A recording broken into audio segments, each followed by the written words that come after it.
Belle? I knew you'd still be up. Yep, this is still early for me. I'm quite the night owl. Perfect. Anyway, the reason I'm bugging you at this hour is... I was hoping you could help me with something. Lately, my ethereal research has been like a Tarrasque mixer trying to get through the old metro tunnel in Cretan Hollow. Completely stuck. Whoa, that's rough. How are things going before you hit the bottleneck? It was... going pretty well, I guess. I had this plan to turn our lawn into pedal sofas for hollow camping. And I tried to figure out how the traffic lights on Fawn worked. Oh, do you happen to know if you tie both ends of a Spectre's cloak into a knot, how does it keep floating? Wait, Lucia, where are all these research ideas even coming from? What do you mean, where? From the Hollows, of course. Just walk on in, run into a couple of ethereals, and boom! Research inspiration! But I'll admit, these ordinary inspirations are just not enough. The inspirations are not enough? Or should I be asking, what about the other ideas you had before? Roxy, could it be you haven't read any of my posts on Spook Shack? I guess the titles of my posts haven't been catchy enough. If I can't come up with something as attention-grabbing as the fiery serpent, then no matter how many times I write about blast crawlers, people are just gonna get bored and lose their interest in the forum. And when that happens, where can I find leads on the night horror? What's a night horror? Some rare ethereal you're interested in? Well, it's kind of a long story. For now, think of it as an ethereal. An ethereal that can enter people's dreams and talk to them. Wait, Roxy, do you think ethereals can communicate with humans? What? Don't tell me you want to talk to ethereals so you can lounge on our lawn pedal sofas while taking a break in the hollow. I know what you mean, Proxy. Normally, I'd say this is just baseless speculation and leave it at that. But right now, I've got the perfect research subject in mind. Let's head out now! Before diving into the hollow, we have to make a stop at Fluffy. Why are we going to Fluffy of all places? Oh, I'm going to buy a toy. What? A toy? Did you get a pet? Not yet, actually. Hey there! Welcome in! Looking for something special today? If I want a little doggy to come up to me on her own, what should I get? Honestly, you don't need to buy anything to get close to a pup. Genuine kindness, some patience, and a little passion. That's all it takes to win a puppy's heart. It's true! Kindness, patience, and passion, huh? Sounds like something no pup could resist. I'm sold. No. I'm not saying I don't believe it. It's just... Chestnut's a very particular little pup. I understand. I've met lots of special needs pups. Some were abandoned, some have been on their own since they were born. If you want to gain their trust, it will take a longer time. Let me think. What about this? A brand new line of treats for puppies! I packed it with all sorts of delicious jerky. They're super yummy. No pup can resist it.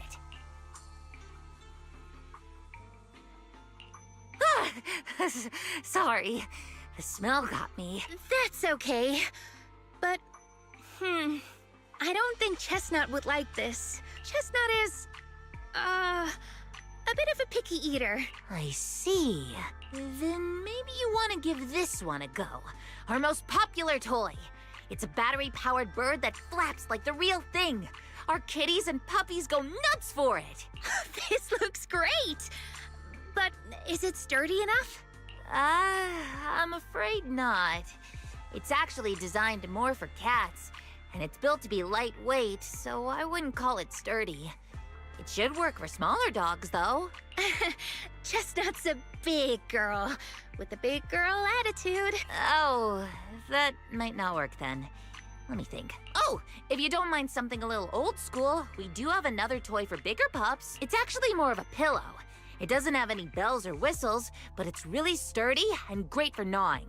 It's also infused with a calming scent to help soothe anxious pups. People can't really smell it, but dogs usually like it a lot. Oh, this is adorable! Though, I'm not sure if Chestnut would care much about the scent with her sense of smell. So Chestnut is a big, picky, grumpy puppy with a weak sense of smell? That sounds kinda weird. What's weird about that? Every puppy's different. Chestnut's just got her own little quirks. I'll take this one, please. You got it. Hope it helps you bond with that special little pup of yours. Oh, it definitely will.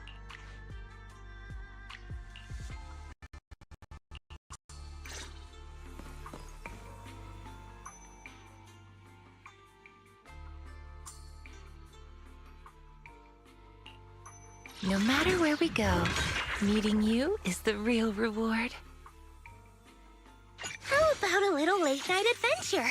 Today's reading is Be a Hero.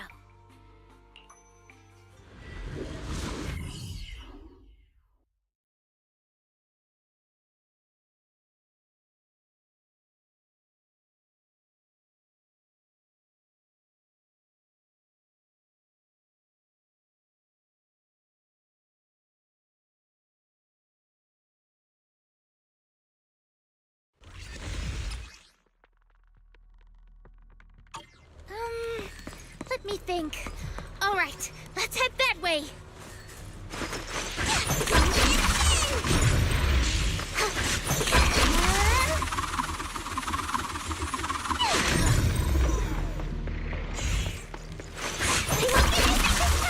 Help!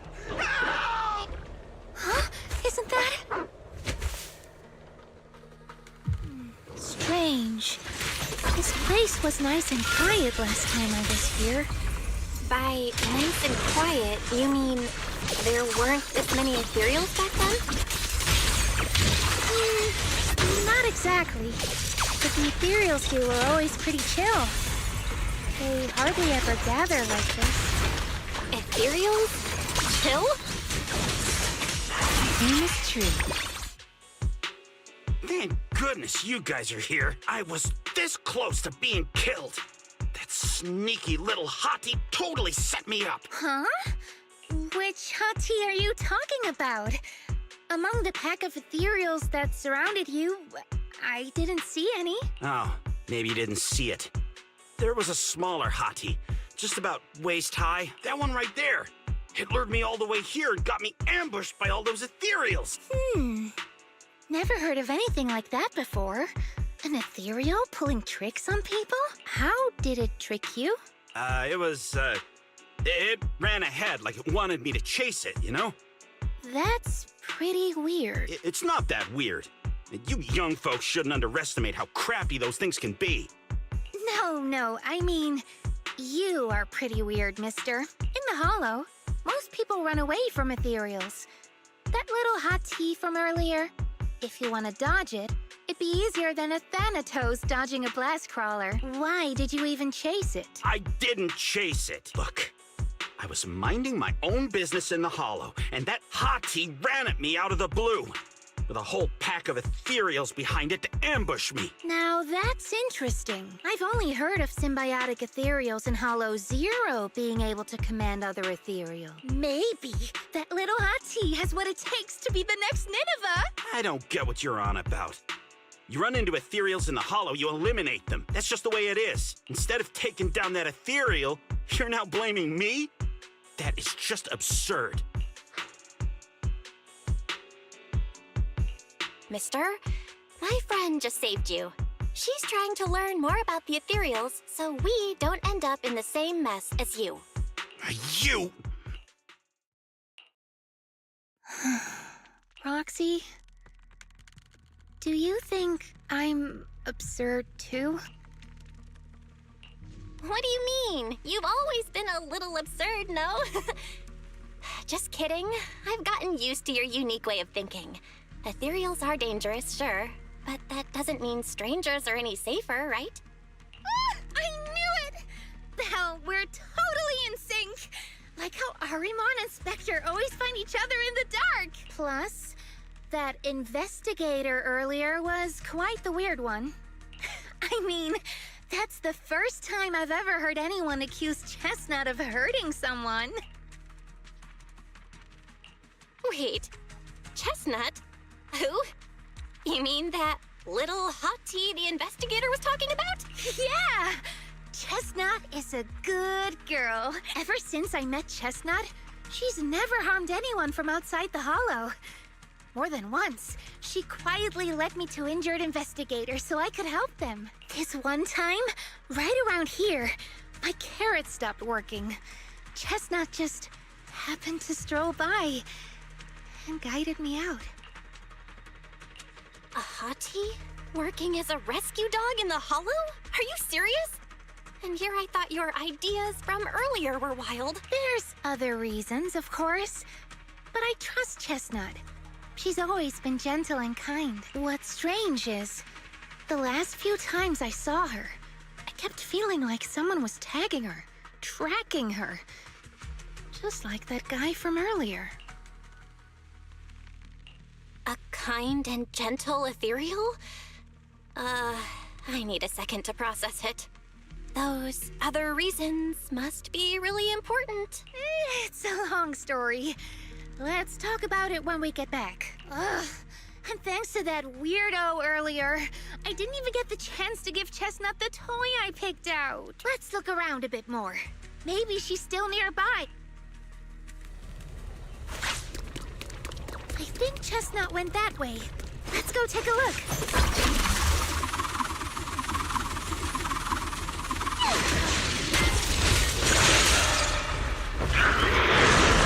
Pretty, right?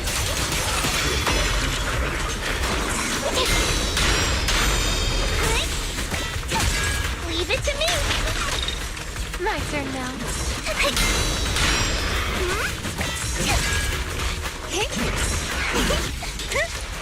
Like a shadow. Sleep well. The hunt begins. You hit a dead end. Where are you going?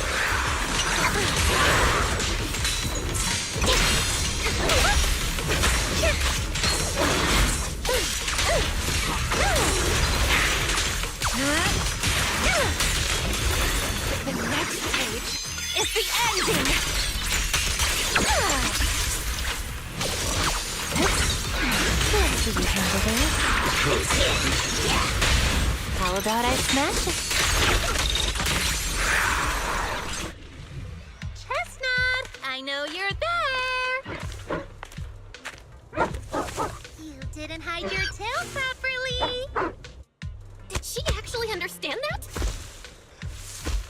Of course. She always understood me. Aw, you don't like it? Just give me a few minutes.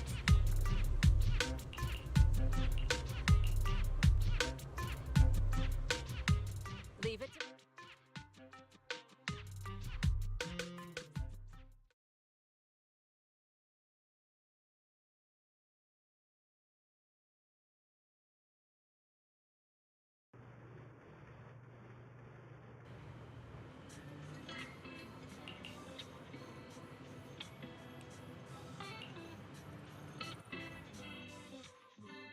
Aw, Chestnut still wouldn't take my gift. Do you think that investigator spooked her?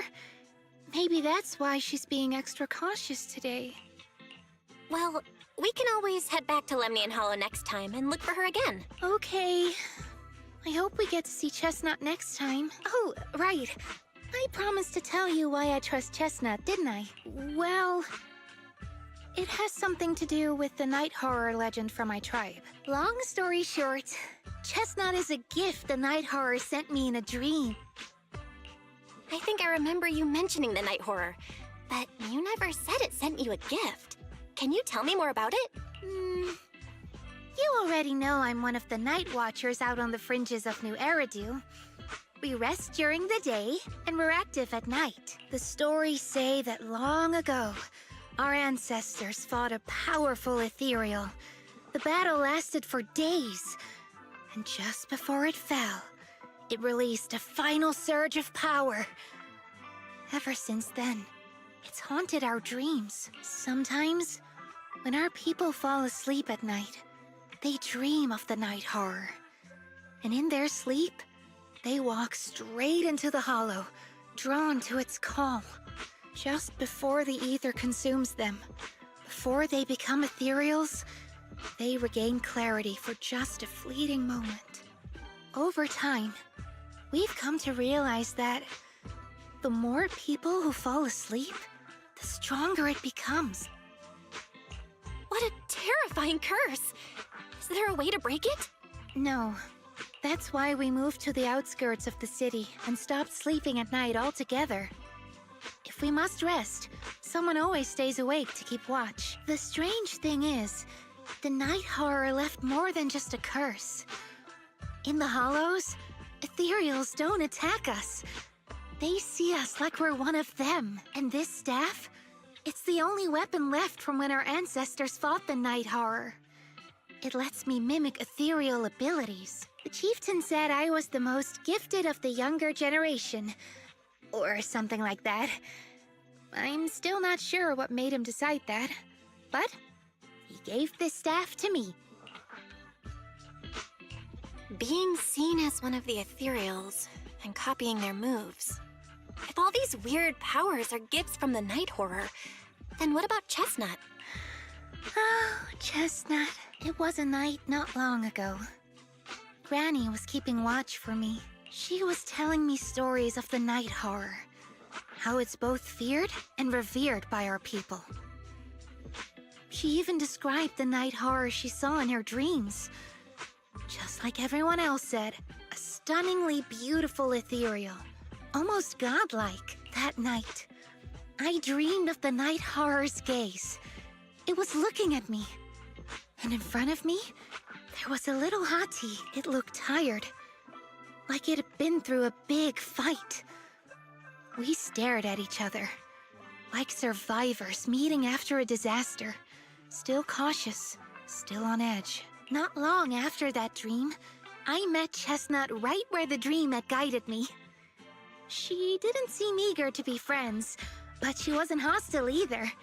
And she treated the other outsiders kindly too. That's why I've always believed Chestnut is a gift. A little dog sent by the night horror. I mean, based on how you described it, I'm not talking about Chestnut.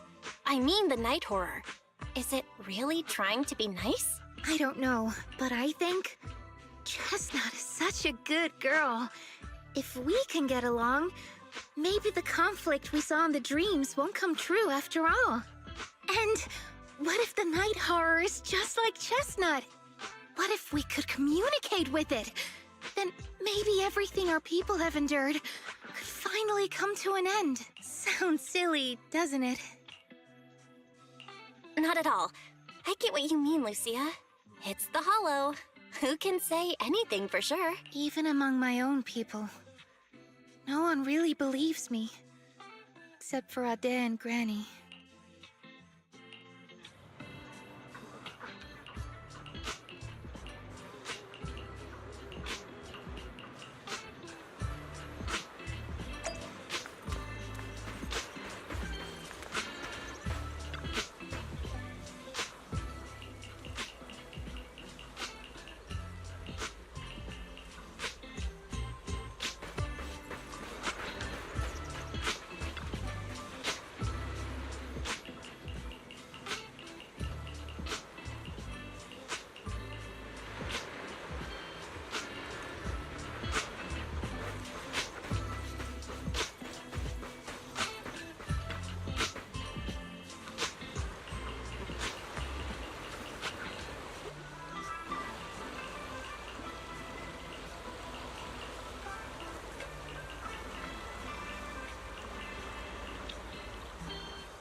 What happened? Don't panic. Take your time and tell me slowly. It's the Night Horror. There's word in my tribe that the Night Horror has returned. Our old chieftain. He sleepwalked into Lemnian Hollow, and no one's seen him since. What? Was it an accident?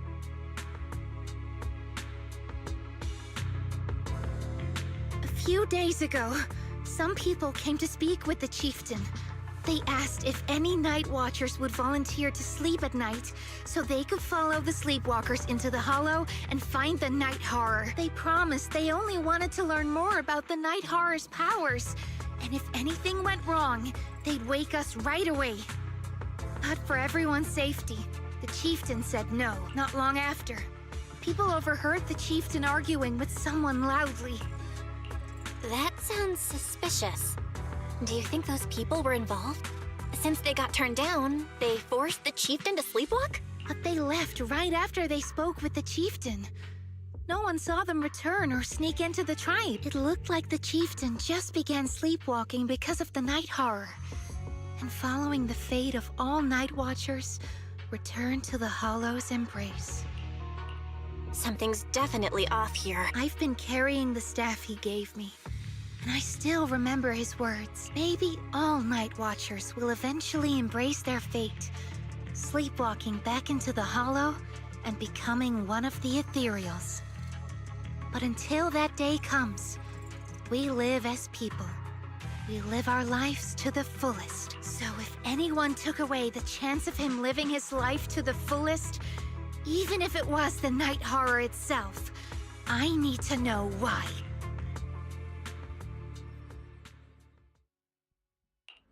No matter where we go, meeting you, Fufu's here!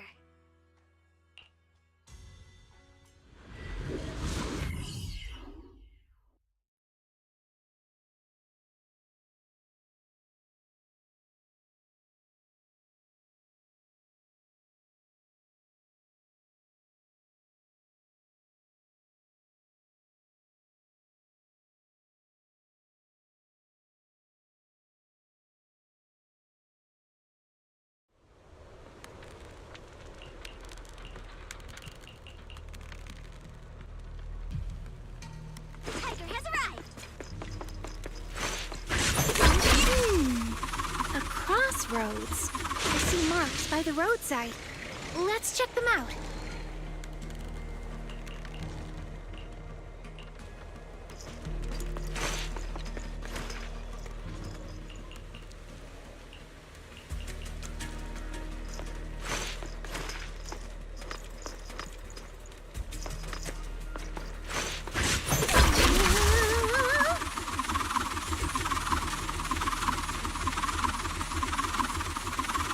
The ethereals seem kinda riled up today. Huh? How do you know that? They all look the same to me. See the glow around their cores? It's shifting fast. Much faster. About 20% quicker than usual. Whoa, you can tell?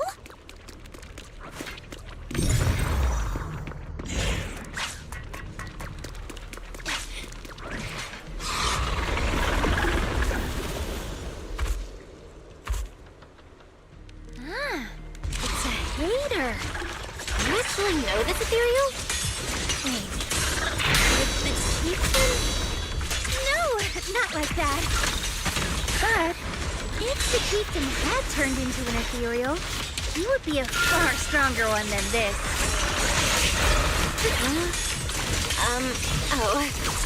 Go chieftain, I guess. High-rank ethereals never get along. So if one is flexing its muscle here, it might actually be good news for us. I'm not following what you just said. If you're calling it good news, it's good news. Let me help you. Yep. But first we need to deal with this little troublemaker. It's being a menace. Use that first!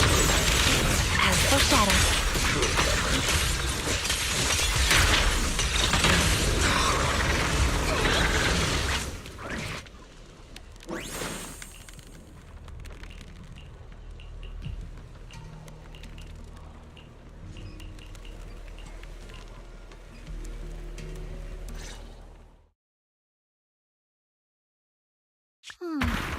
No other clues nearby, huh?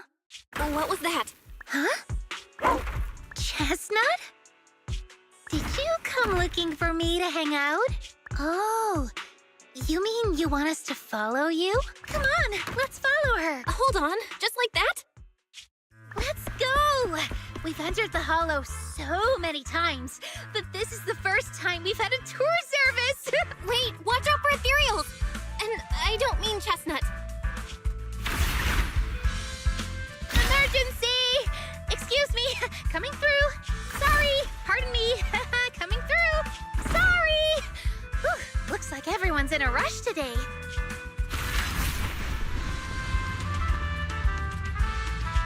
Weren't we supposed to be looking for clues? I think I just hit my steps for the day. Chestnut, what is it you're leading me to? Don't tell me we'll get all the way there just to find out she was chasing after a lost chew toy or something. Are we finally here? Wait, that's... Kieran? And what's that beside him?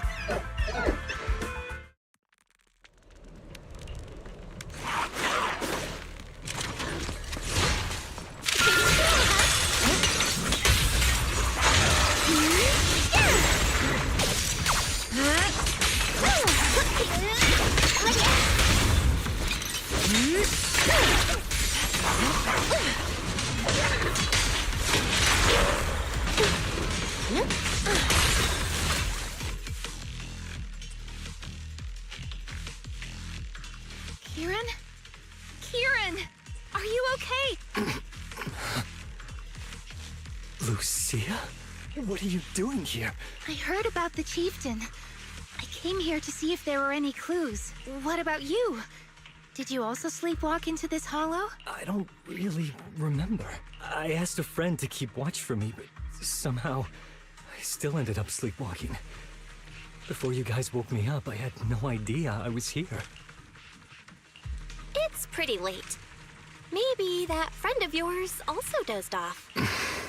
I don't know. I saw him as a friend. But maybe he didn't see me the same way. He's always in an investigator outfit.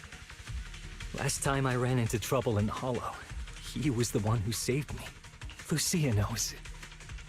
When things go south in the Hollow, we Night Watchers are always the first ones to be abandoned. It's rare for anyone to turn back for us. What? Why? Just because you don't get attacked by ethereals, they treat you like you're some kind of freak? Especially when the ethereals come swarming. It really becomes apparent that we're Night Watchers. But then again, I guess it's not always intentional. Sometimes people genuinely can't tell. In the chaos, a Night Watcher in a helmet doesn't look that different from a frenzied maniac or a vicious striker. That's crazy. But there's something strangely funny about it, too. Sorry.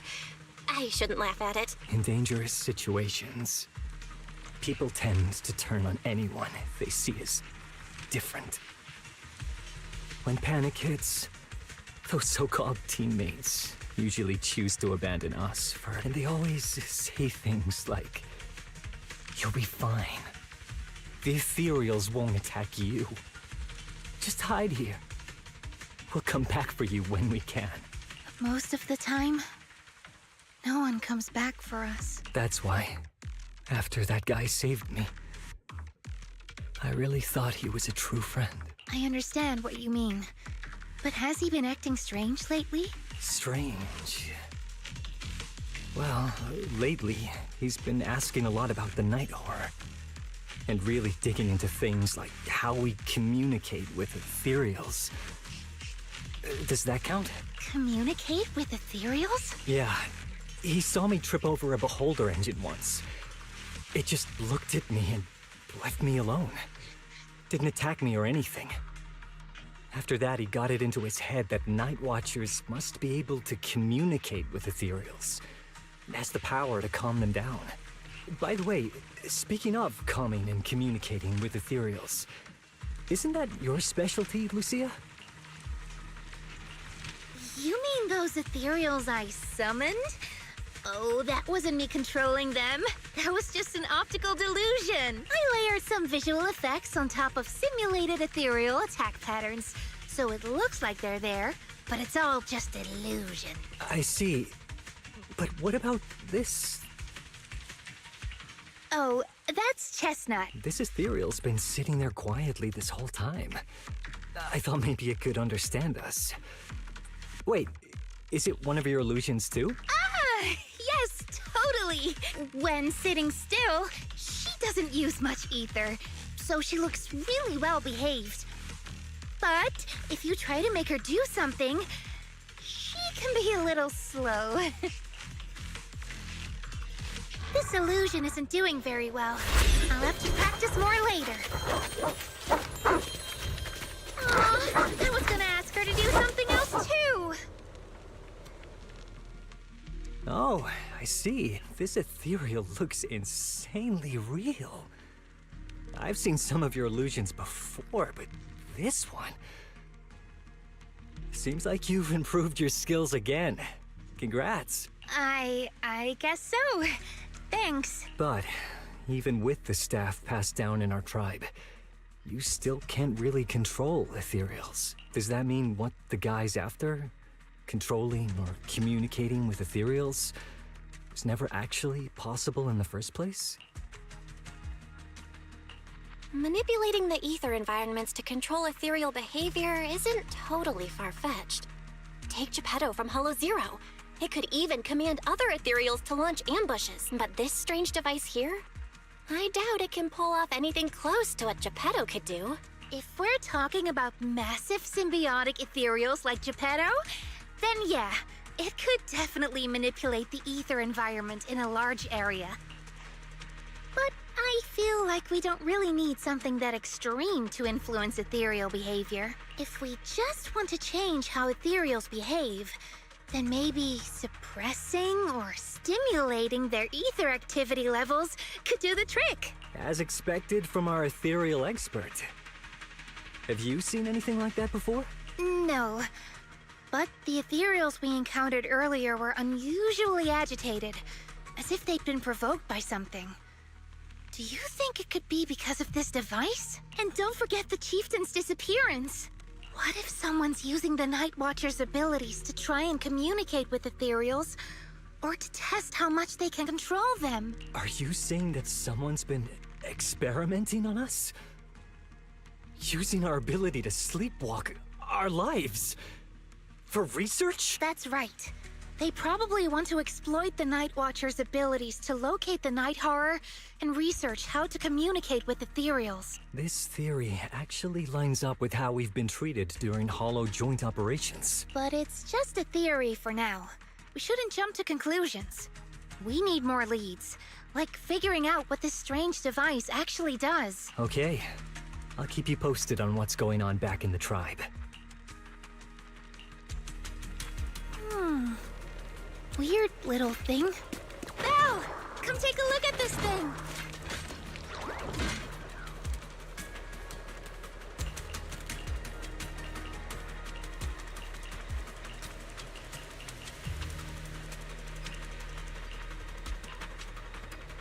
Chestnut?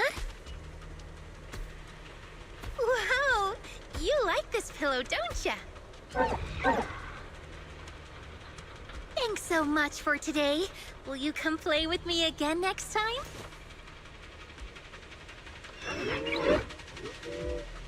Yes, she'll come too. It's a promise then. Who will come to? Me? It was nice meeting you, Chestnut.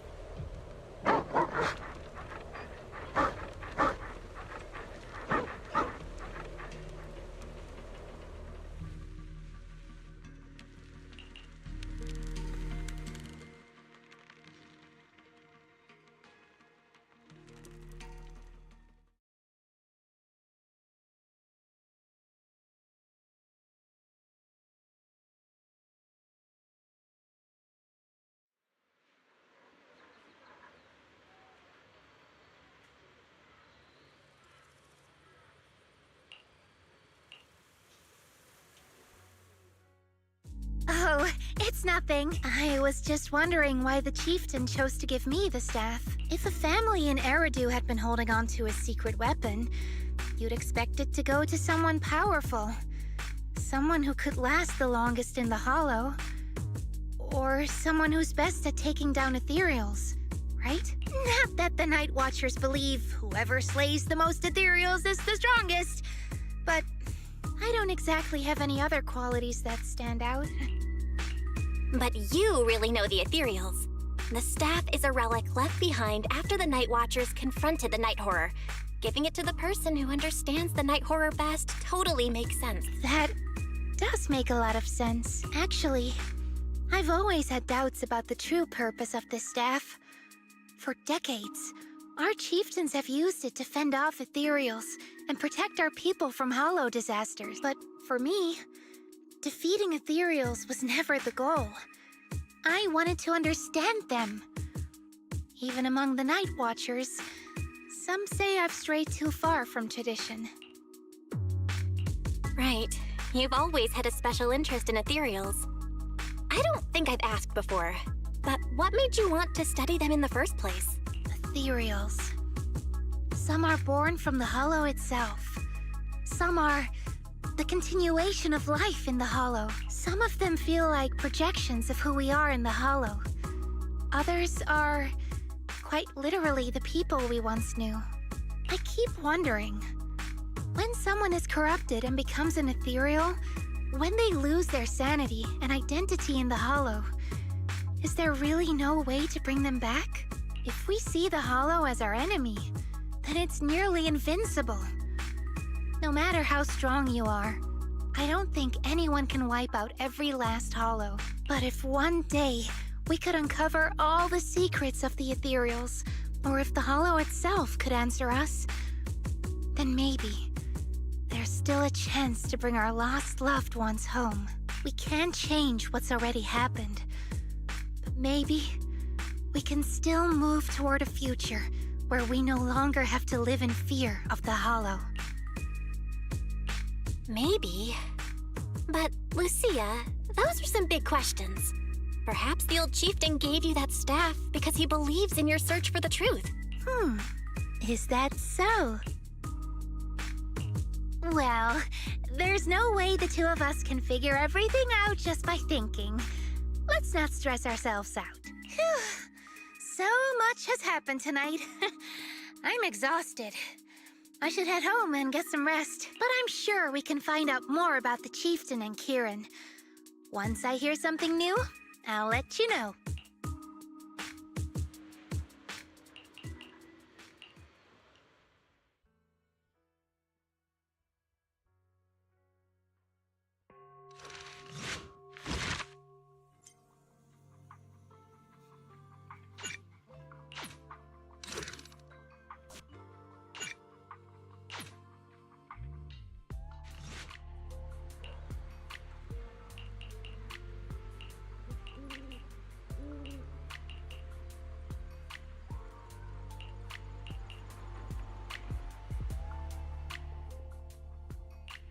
My dreams. Fufu's here!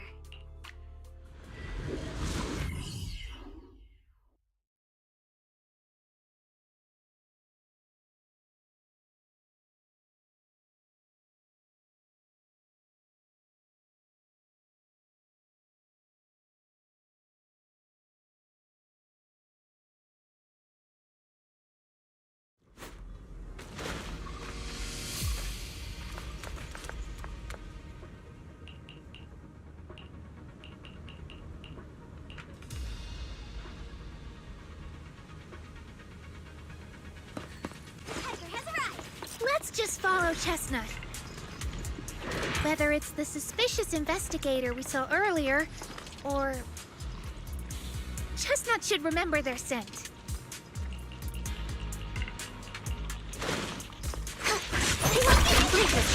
I got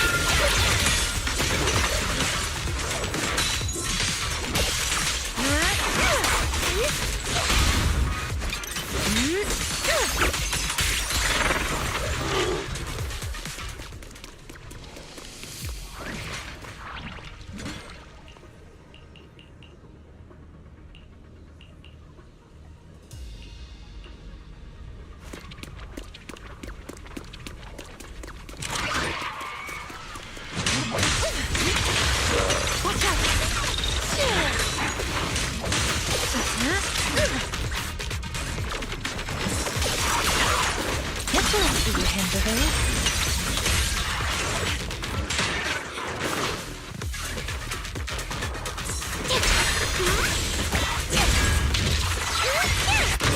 Get behind me, Lucia.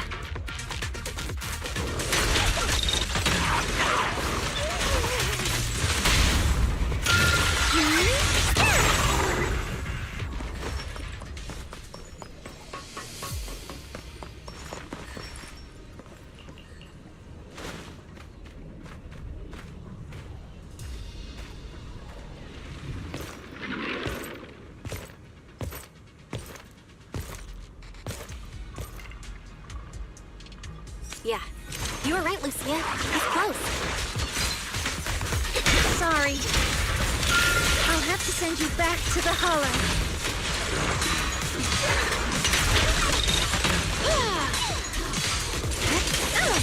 This is your last page. Let me help you collapse. I feel like there's an endless stream of ethereals heading this way.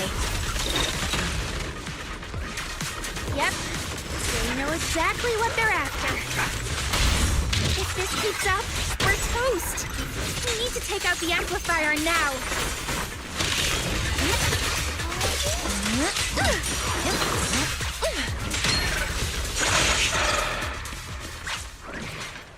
Well, well, well. The device is broken. Guess you'll have to pay me back for that, huh? It's you. As expected, from one of my own. So much for being close to the ethereals. When it's time to strike, you don't even flinch, do you? Kira? Oh, did I surprise you? Honestly, I was more surprised by you and the old man. You mean the chieftain? He sleepwalked into the hollow because of you? Yeah. I figured someone like him, sitting at the top for so long, would have caught the Night Horror's attention. But nope. He's swallowed by Lemnian Hollow just like anyone else. Why are you doing this? Because he was just a coward, standing in the way. A few days ago, some higher-ups came looking for him. They made him an offer, but he turned it down on the spot. When I confronted him about it, he acted like he was some righteous hero and told me off like I was some kind of traitor. You are a hypocrite, just like him. No wonder he gave the staff to you. You call us hypocrites, but you'll do whatever it takes to get what you want, even if it means hurting others. Whatever it takes. After years of glorified legends, everyone forgets. The Night Watcher's power was taken from the ethereals to begin with. The Night Watcher's power was taken from the ethereals? What do you mean? Well, well. Lucia didn't tell you? There's another version of how the Night Watchers came to be. Our ancestors didn't just encounter the Night Horror by chance. They knew what it was capable of. They knew it could control other ethereals. The entire tribe went after it, hoping to defeat it and seize its power. But when the Night Horror unleashed its final surge of energy, half the tribe turned into ethereals on the spot. The rest barely survived. The only reason they were acknowledged by the Hollow was because they sacrificed their own kin. That's just another ancient rumor. Stop lying to yourself. Do you really believe you can strike a deal with the ethereals and not pay the price? Stop twisting the facts. Even if that story is true, it's got nothing to do with what's happening now. What exactly are you trying to say? We've spent our lives hiding in the shadows, shaped by traits we never asked for. Just because the ethereals don't attack us, those who live in the city see us as freaks. Like we're invisible. Like we don't matter.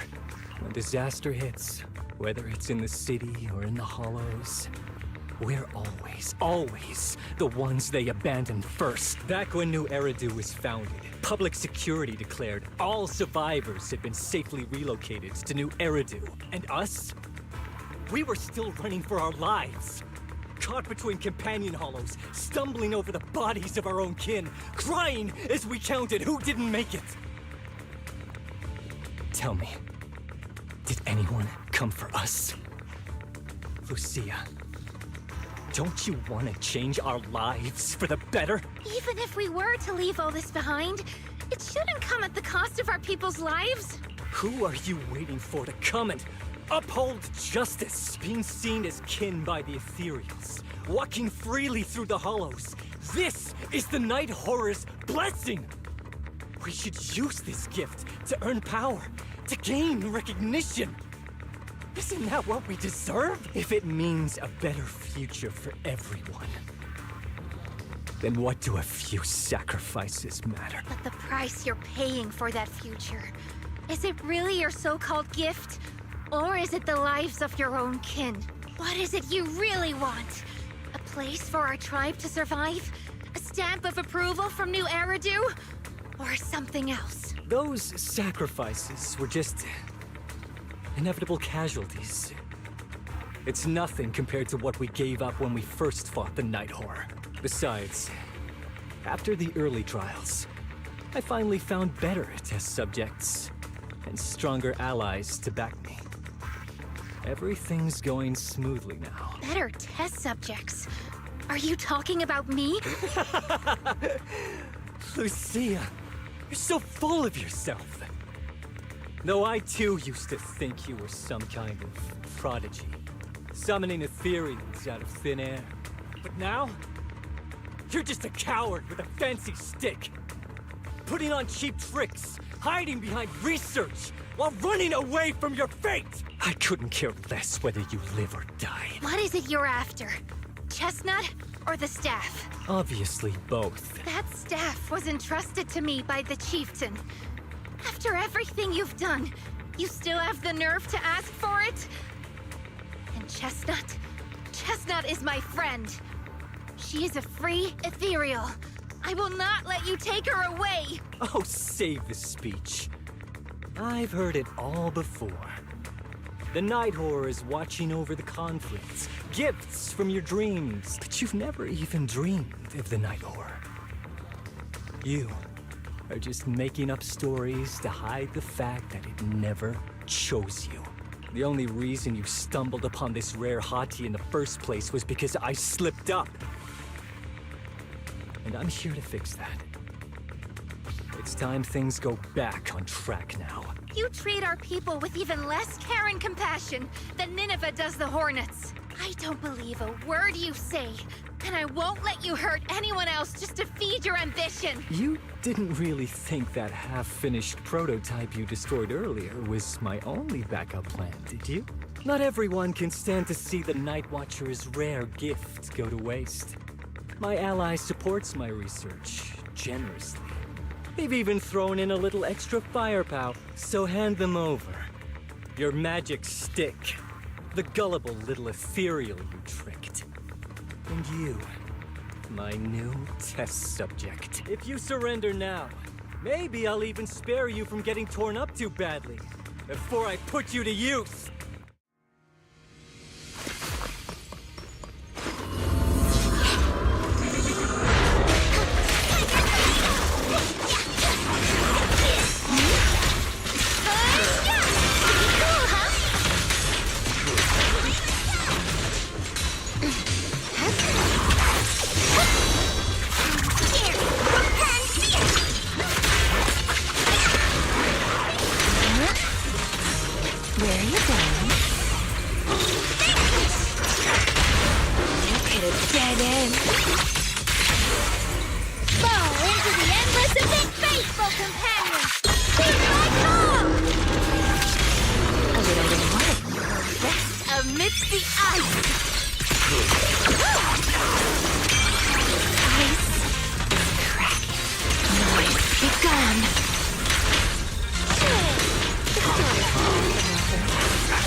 go.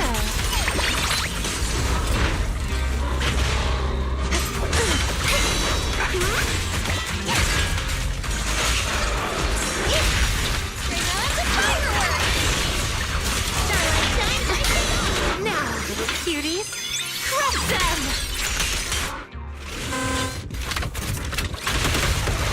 Watch out!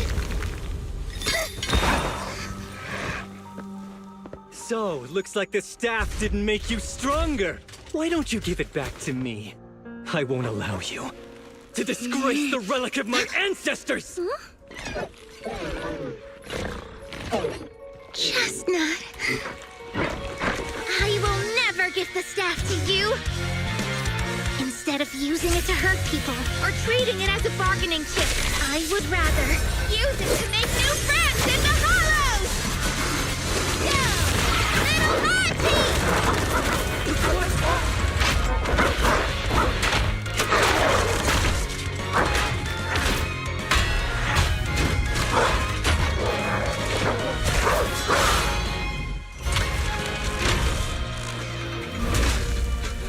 Go, little The Artolutions? The real ethereals? You're a monster! See? The hollow has answered my call. You freak! Maybe. But if you were really blessed by the night horror, how'd you end up being defeated by a freak and a little hot tea? I underestimated you. No. What you underestimated was what you kept talking about. The gift. You always saw our abilities in the Hollow as some kind of superior gift. And you see the city people as enemies who abandon us. And when it came down to it, you forgot that we've been acknowledged by the Hollow and chose their machine instead. I was only borrowing their power. Most people see ethereals as enemies. But when you try to exploit their power and get burned by your own betrayal, it's hard to play the victim then, isn't it? When you spoke so passionately about our tribe's place in the world, I thought you understood that. Are you defending the ethereals now? Wow, that's not what she said at all. Also, Lucia's never stood by while ethereals were hurting people. You see the Night Watcher's power as leverage or a weapon for revenge. I see it as a way to understand the world. I want to learn about ethereals because the Hollow is their home. They're born there. They exist there. And they return there. I want to learn from them. Not because you also want to find the night horror? That's only part of it. I want to find it. To speak with it. To try and fix the situation we're in. But that doesn't mean I'll stop trying to understand the other ethereals along the way. Wait, what about Chestnut? There's still so much we haven't figured out about her. Chestnut, I might never be able to fully understand you. This is probably goodbye for us. You never said who your ally was, but I'm guessing they already know about Chestnut, don't they? That's right. I won't lie. I did promise my ally I'd bring back an ethereal that could talk to humans. He's very interested. So, make your choice, Lucia. Stay with her, wait for them to find her, and watch as she's dissected, destroyed? Or let her go deeper into the Hollow and never see her again. No need for threats. I know what you mean. People like us, strange, sometimes invisible to others. If we don't live among our own, it's nearly impossible to find someone else who's just as special. A real friend. Thankfully, I met my friends. Friends with genuine kindness, some patience, and a little passion.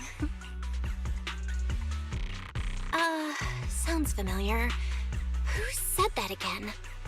Wait, wasn't that what Karen said? The way to get puppies to like you? Friends. You mean the kind of friend who sends 2 messages in the morning when they wake up, then leaves you on read all day until finally replying right before bed. Hey, Are you night blind or just stuck in your own little bubble? I'm Lucia's friend, and I'm standing right here. I stayed up way past my bedtime to be here. Don't act like I'm invisible. See? Staying close doesn't mean you have to talk to each other all the time. We live in different moments, but that doesn't keep me and my friends apart. Now, before I say my proper goodbye to one of my best friends, Chestnut, and hand you over to public security, I've got one last question. That ether amplifier of yours, what are its side effects? What? Right before I summoned the brave little hotties, I felt a strange power surge through me. In this area, only that amplifier could have caused something like that. But what's the price? You think that machine summoned those hotties? It's impossible. You've destroyed that thing completely. And as your tribesman, I didn't feel anything unusual. Maybe it's time you face it. You're just something that can't be explained. You're a... Look, I understand that you're out of options and brain cells, but can we please stop with that word already? Freak! Okay, I'm sorry. It's like something only angsty teenagers would say. Hear it one too many times, and it feels like getting brushed by Sordidus's tentacles. Ugh. Anyway, I'm taking you to public security. Our tribe isn't some lawless land. Now, it's time to say goodbye.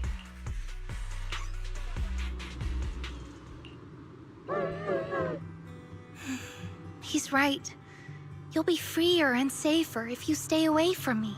Head for the deepest part of the hollow. As far as you can go. Be wary of humans the way they're wary of you. But don't hurt them. If we're lucky, maybe we'll meet again. Good girl, Chestnut. Go on. I will never forget you. I already miss you.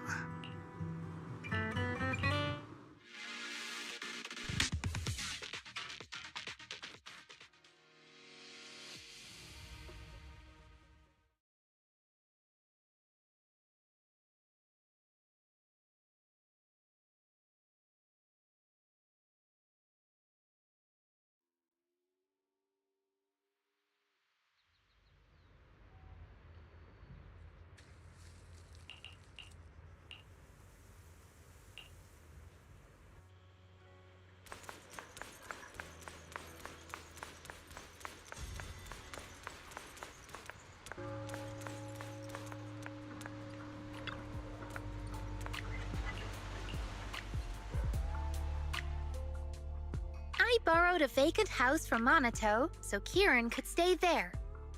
The chieftain said someone will come pick him up, an officer who's familiar with our tribe's affairs.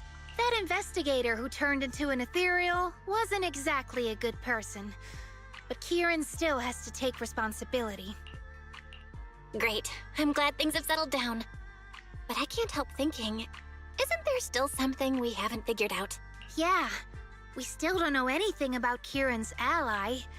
There might still be someone out there waiting to take advantage of the Night Watchers. It's unsettling.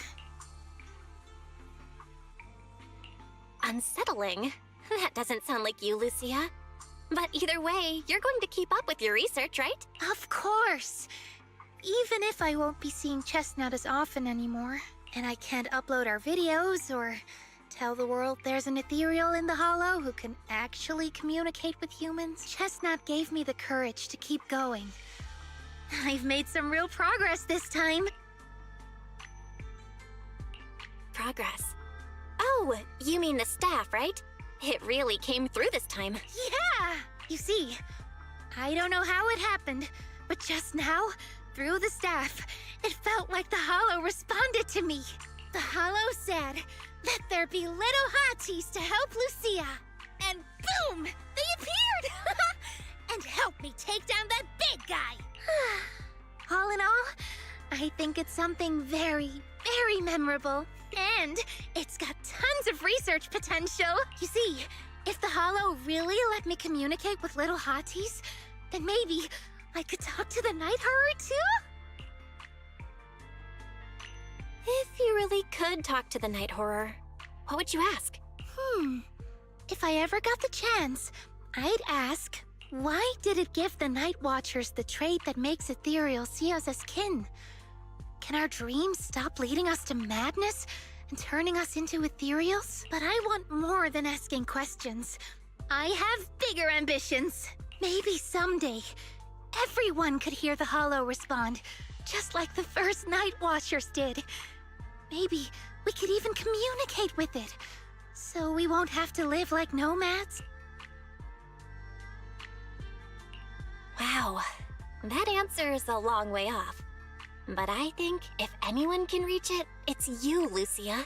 Yeah, there's still so much left to learn. Time for a break, and then the journey continues.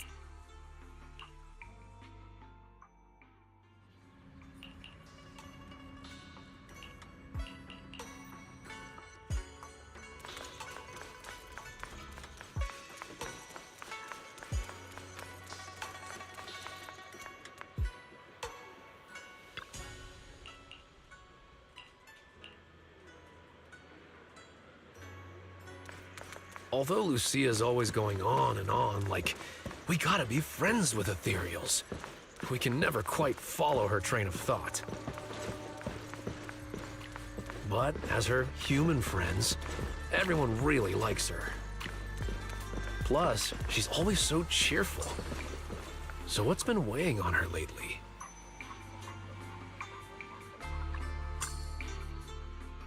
Oh, miss, I remember you. Would you mind if I asked a few quick follow-up questions? Oh, you mean the sturdy little pillow I bought here? Yes. Sure, go ahead. What do you want to know? Thank you so much. So, did your puppy like it? Yeah, she loved it. I'm glad to hear it. Next question is, how's the wear and tear? Pretty worn out now. Oh no, I'm so sorry. We'll keep improving the pillow's material. But the material's already been reported as too hard by a lot of customers. If we make it any sturdier, I'm worried some smaller pups might hurt their teeth chewing on it. Chestnut is, well, a big girl. For most dogs, the material is already strong enough, I think. All right, noted. And one last question. Has your pup shown any discomfort from the filler's scent? Not at all. She's quite a strong pup. Loves running around with that little pillow in her mouth. Wonderful. Thank you for shopping with us. We appreciate the feedback. Lucia, are you done talking? Huh? What's with that look? What were you guys talking about just now? Next time, don't call hotties puppies.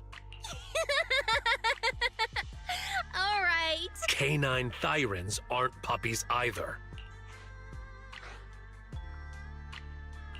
Yup, fierce canine Thyran or bulky hottie.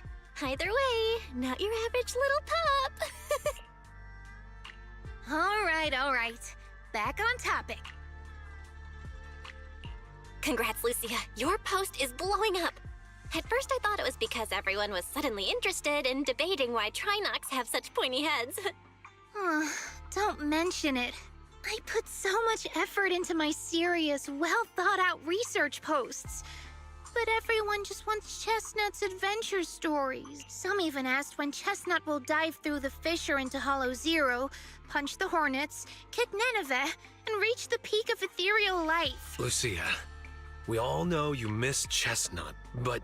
But a hottie's front legs are built more like a real canine's, not a cat's. I mean, they can't punch hornets, and its back legs can't really... Wait. This is what you've been stressing over? Well, not exactly. Actually, Belle, there's something else I wanted to talk to you about. Things are mostly settled now. Kieran's been turned over to public security. But when I asked the chieftain, even he had no clue why I was able to summon an actual hottie using just the staff and a notebook. If it wasn't just the staff, then maybe the little hotties appeared because the night horror was watching me again? Or was it because of Chestnut? Do you think the night horror might not be an ethereal at all? I trust your judgment. But aside from ethereals, the only other beings we've seen born from the Hollow are the sacrifices, right? The night horror doesn't seem like one of them. Then what could it be? It gave the Night Watchers the traits that make ethereals mistake us for kin. It can enter our dreams and lead us into the Hollows. It even foreshadowed my farewell with Chestnut. It has to be something far more mysterious, some deeper creation of the Hollow itself, but I still know far too little about the Hollows. Like you said, the answers might be a long way off. At least I can restart the research I put on hold. So, who's coming with me into the Hollow to see if an Avaris actually bonks its horn when it rolls over?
Leave the rest to me, Lucia.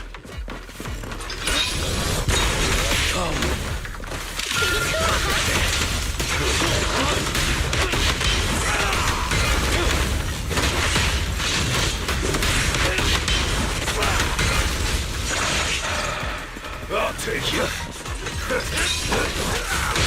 no use.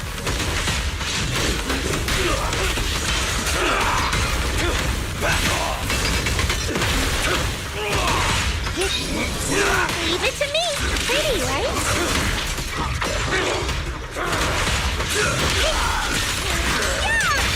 Like a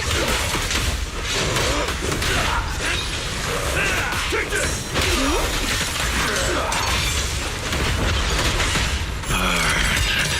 I'm going all in! Yeah!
pretty, right? Yeah. Relax.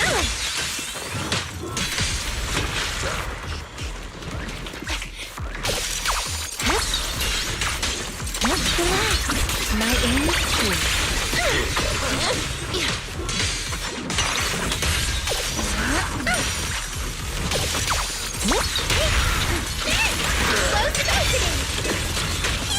Lucia, I'll face the enemy. Strawberry! Reverse shockwave! As for shadows.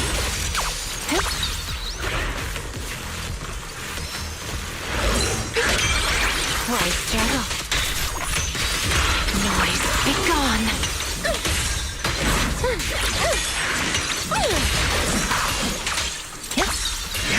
Don't worry, one swing will do. That's as far as you go. Into the frozen abyss. Faithful companion! Hear my call! Wanna play a game?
Yeah.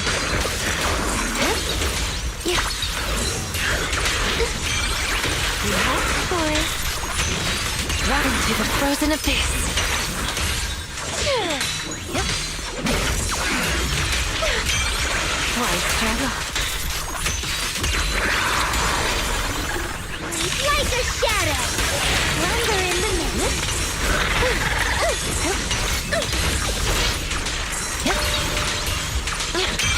That's as far as you go. Rest in peace. The name of the night, emissary! As for shadows.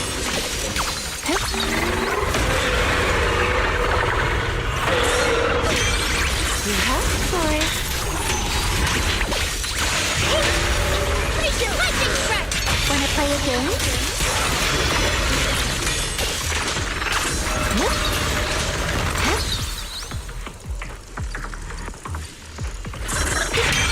Twice struggle.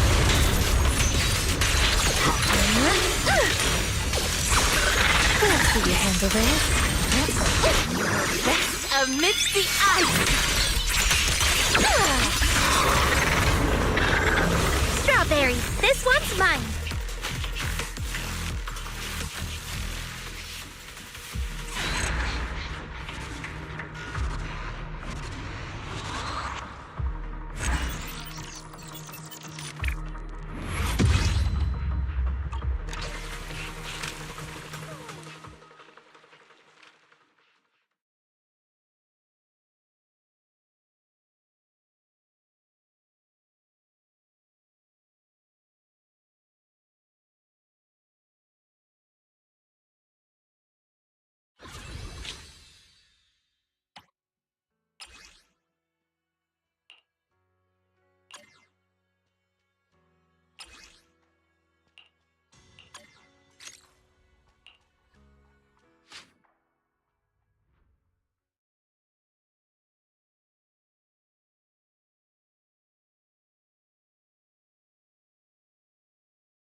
That's as far as you go.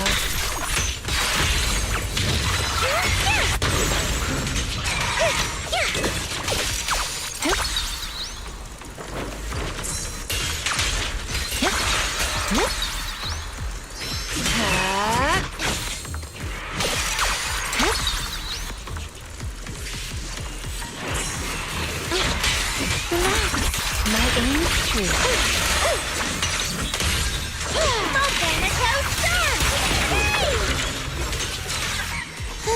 Lucia, I'll face you.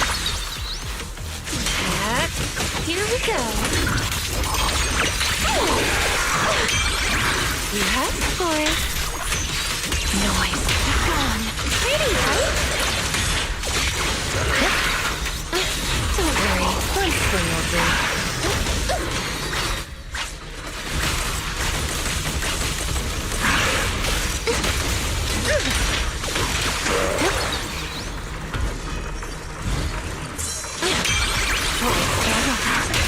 Drawn from countless legends, melodies, and dreams!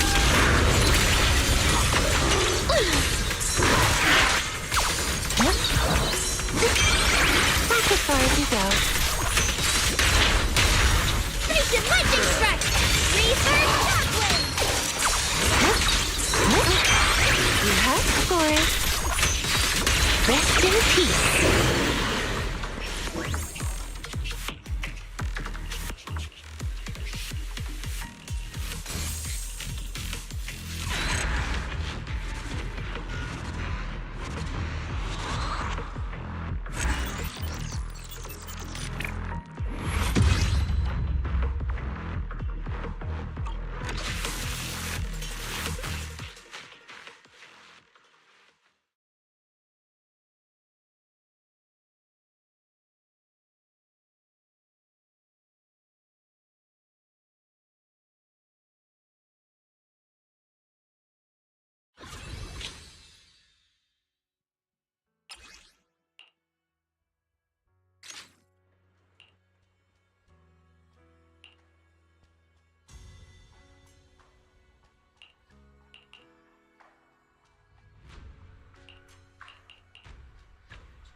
sorry I'm late again, Dr. Lydia.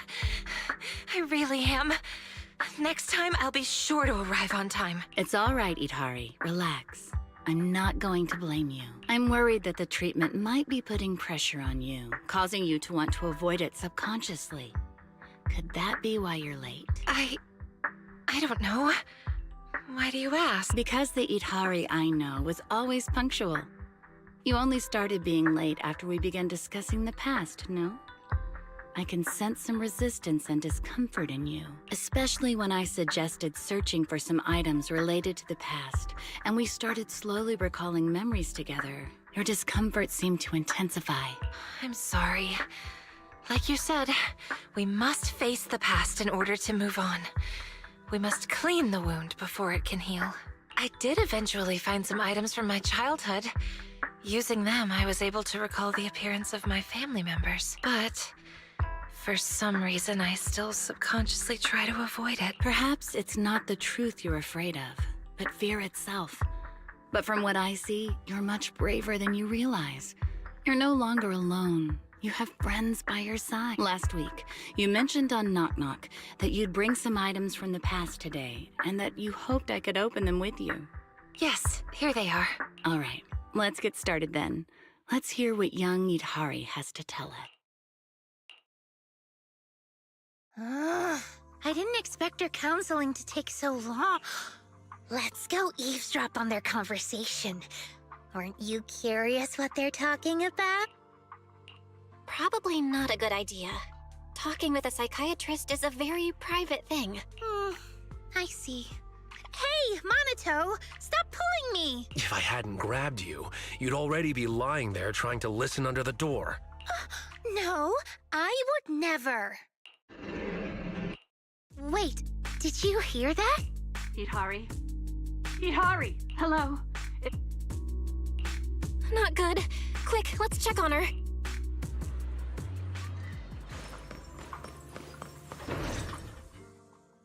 You must be Idhari's friends, right? There's been an incident. What happened? Wasn't she supposed to be in a therapy session? I'm not sure either. Today I asked Idhari to bring some things from the past to help her recall her memories. They were just some toys and miscellaneous items, and the session was going just fine.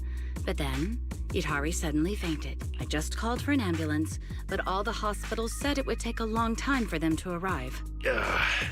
Doctor, the medical industry in Waifei Peninsula isn't so great. Usually a company would arrange for a vehicle when this sort of thing happens. It's okay. Thankfully, I have equipment that can monitor her condition.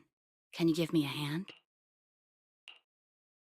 Preliminary diagnosis suggests emotional fluctuations triggered the part of her brain that was corrupted.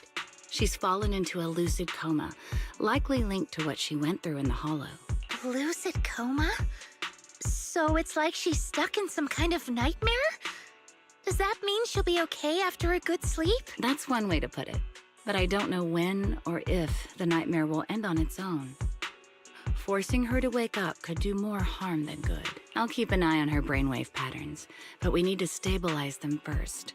Once they're steady, we can safely try medication to wake her up. Try calling her name by her bedside. She might feel your presence and care, even in the nightmare. But we don't know what kind of nightmare she's experiencing, so how can we comfort or call out to her? Is there another way to help stabilize her condition? There is another way. My friend works at HIA. He manages a VR device that can simulate a person's mental landscape. However, his research is too advanced, and the device is mostly reserved for elite agencies like the HSO. I also heard that their last collaboration with Section 6 experienced some unexpected issues. Section 6? Not the most approachable group. Well, maybe I could... Yeah.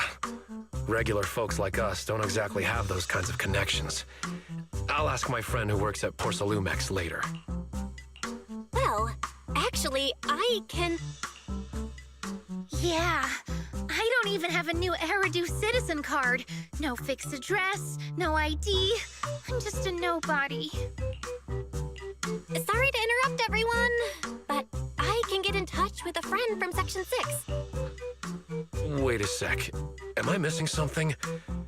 Aren't you a proxy? How do you have friends in Section 6? I can understand knowing office staff from Sections 2 and 3, but a covert organization like Section 6? Wait, don't tell me you're actually a retired HSO agent. What? No, it's not that complicated. It's just a series of coincidences. Hold on, let me contact my friend from Section 6.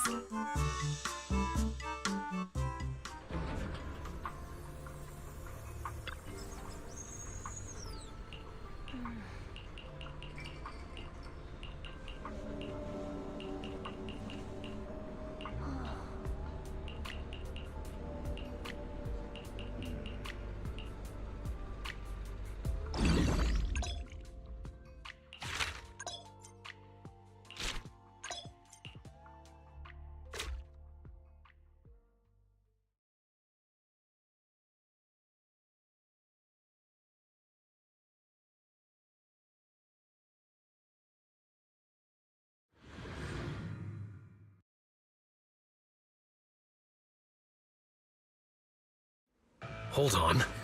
Why is she dreaming about the outer ring? Never mind that. I think I just saw a red wild boar. Don't say it like that. That's the leader of... We can't let him break in no matter what. Watch the blood. Get ready. Leave the rest looks like they're totally swarmed by ethereals. Let's help them out.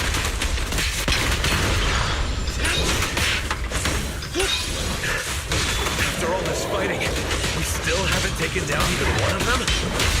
But Big Daddy made it look so easy just now. So is it because we're too weak? No way, right? Big Daddy's super strong, but we're not that weak.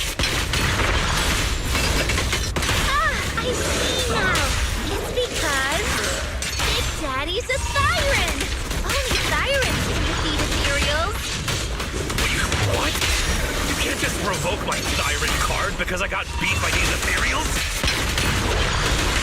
Lucia, why don't you check what you have on your head and rethink that statement?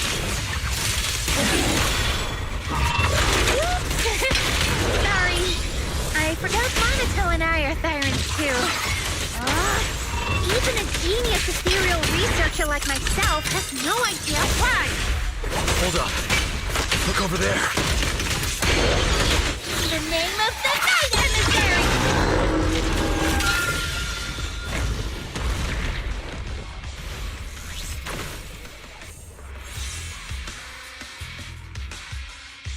The ethereal we couldn't defeat, no matter how many times we tried, was easily taken down by one of its own kind. An ethereal? Fighting another ethereal? I must be dreaming. We've been dreaming this whole time. Wait, ethereal fighting ethereal? Dreaming? I have an idea. Huh? What idea? It's known that both Big Daddy and ethereals can defeat other ethereals, but we cannot. So, what is it that both Big Daddy and ethereals have in common that we don't? I got it. Yeah, I know it too. They're both beings from the dream world. Big Daddy and the ethereals are both stronger than us. I meant they're both from the dream world. Yeah. I suspect that no external force can directly destroy this place. Only beings in the dream world can inflict harm on each other. As Dr. Lydia said, we have to face the inner demons ourselves.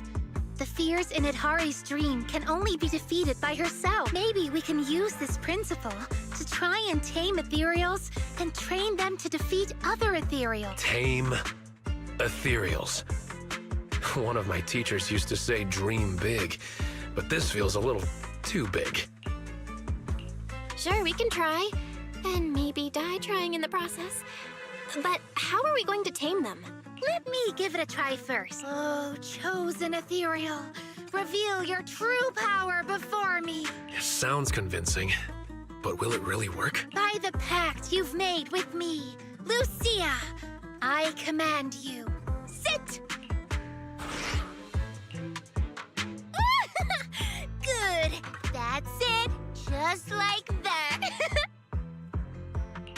Even if it's just a dream, This is still unbelievable. Trust me, I know ethereals. You should give it a try too. Tell it to stand up. This is so embarrassing. Do we really have to say lines like this? There's nothing else we can do. Let's give it a try. Oh, chosen ethereal, please show me your true power! Huh? Do we really have to say it like that? Oh, chosen ethereal, please show me your true power? By the pact, I, Belle, command you. Stand up! By the pact, I, Komono Monato, command you. Please stand up. See? Like I thought. It doesn't listen to me or the proxy at all. I don't really get it, Lucia. Why would the ethereal in Itari's dream listen to you? I don't know either.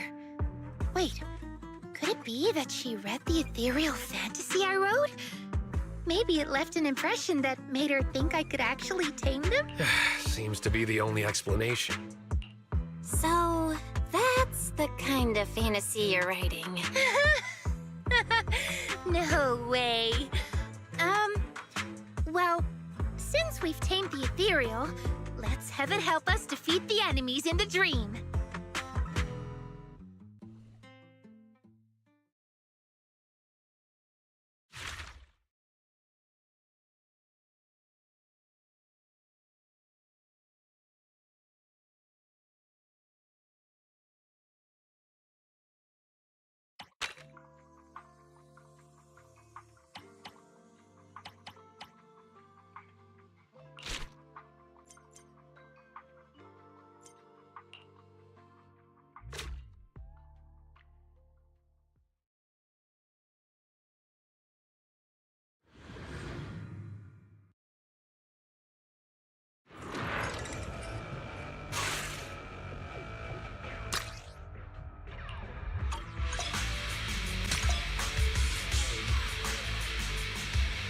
Try this move!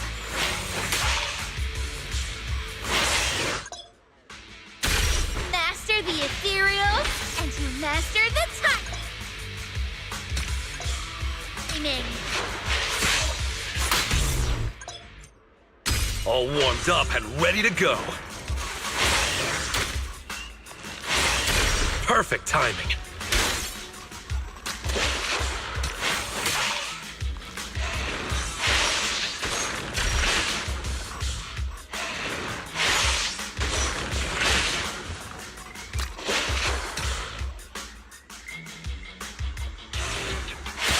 The nightmare comes to an end now!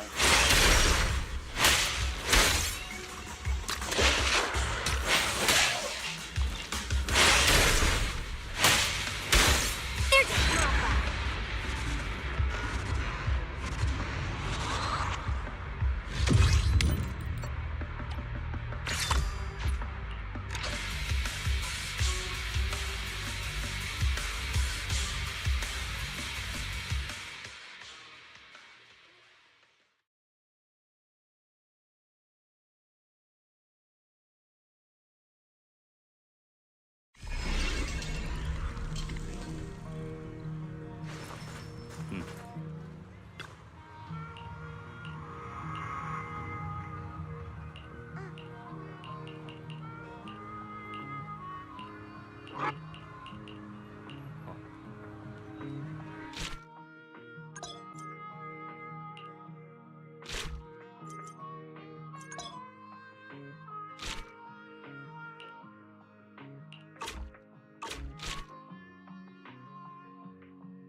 All Warmed up and ready to go.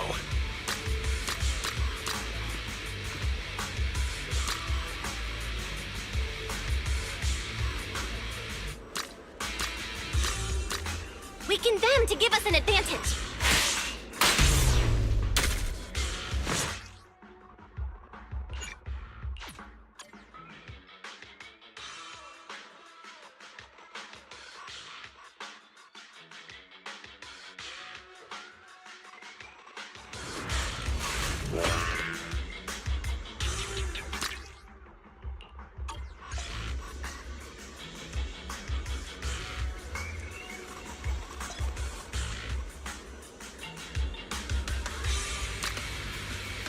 Get information. Let's move.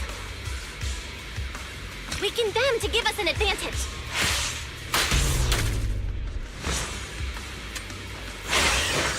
Perfect timing.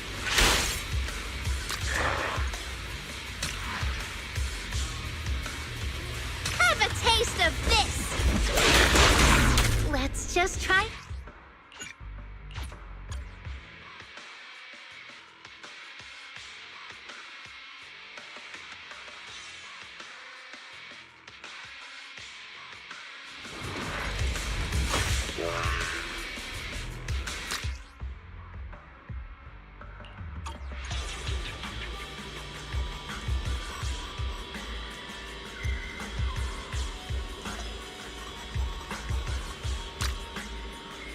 All warmed up and ready to go.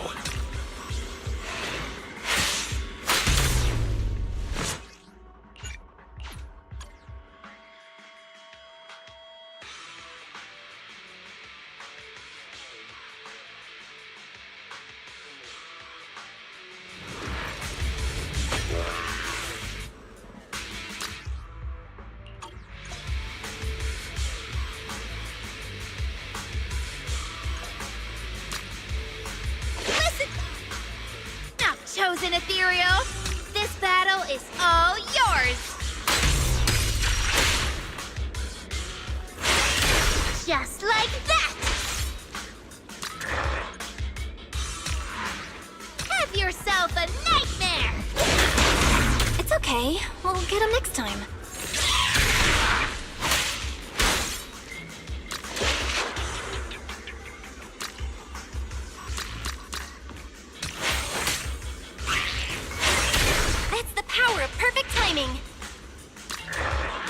Weaken them to give us an advantage. You lost for one reason. You're weak.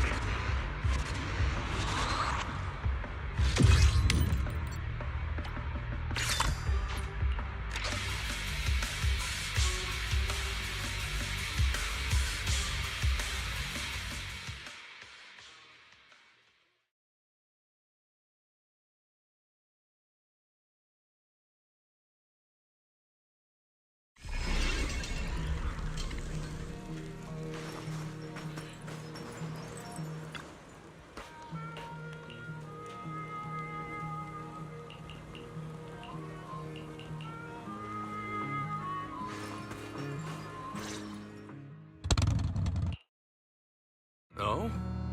The Vanquishers are back. Boss Pompeii. No problems in the Hollow, I hope? Don't worry. If I ever fell to an ethereal, the Vanquishers would have no business claiming the title of Overlord Gang. At the moment, it looks like the Outer Ring Hollow isn't expanding on its own. Parts of it are connected to Hollow Zero. That's what's causing the expansion. Speaking of, we rescued this girl near the edge of the Hollow. Do you know her? You all right, little lady? We're in a safe place now. I'm fine, sir. I've rested well along the way. Huh? Belle? Monato? Lucia? Hurry! Let me confirm first. Yutari, do you remember what happened earlier? All I remember is being in Dr. Lydia's office. We talked about my childhood, and then we went through some of my old things. I started to feel dizzy, and when I woke up again, I was outside the Outer Ring Hollow. I could hear the echoes of my parents' voices. I I wanted to investigate some things about my parents, but more and more ethereals emerged from the hollow. I had to fight my way out, and in the end, Pompey's squad saved me. So am I dreaming? Ethereals are appearing outside the hollow, and you still don't think it's a dream? Do you need a giant monster to walk out of the sea and invade New Eridu to believe it? Wait a minute. If I'm dreaming, then why are you all here? Because we received the guidance of the Night Horror. We entered your dream by synchronizing your brain signals through a VR device. You entered my dream? Yes. Now that I think about it, entering your dream without permission was a bit disrespectful to your privacy. But it was an urgent matter. It's okay. I'm really happy that you went this far for me. So the thing I saw earlier, which felt like a memory, was that something you brought in as well? A memory? Yes. When I met Pompey, it seemed like some childhood memories really started coming back to me. Belle, I've also captured some fragments. The data suggests these are real memories.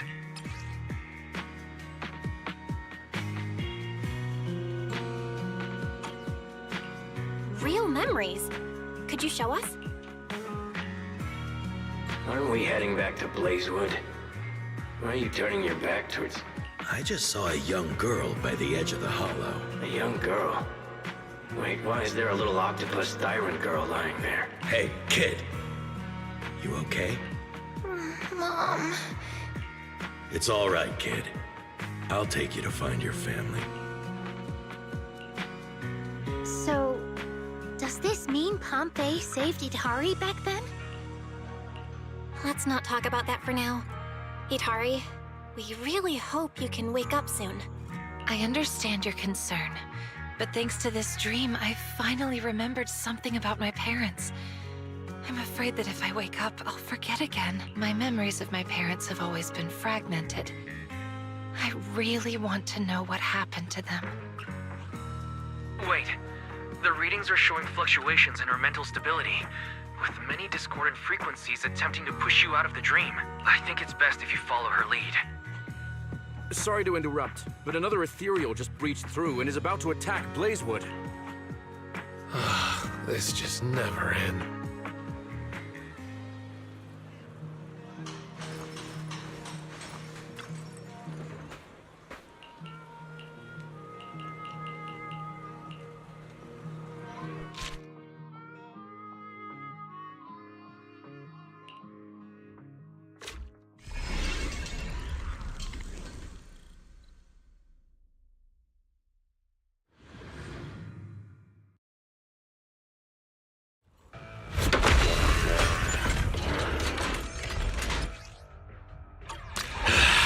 The big one's here. It's about time.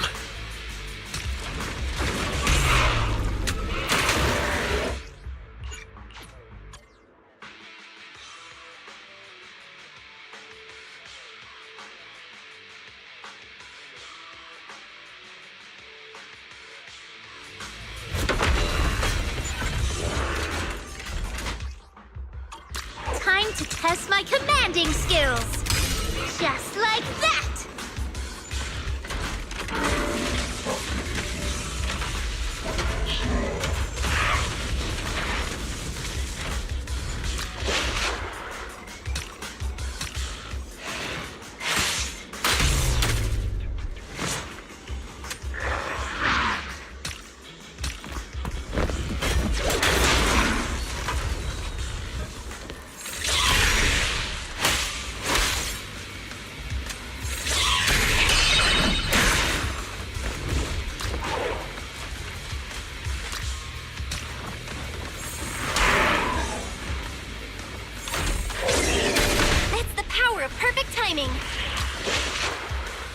Go on the attack!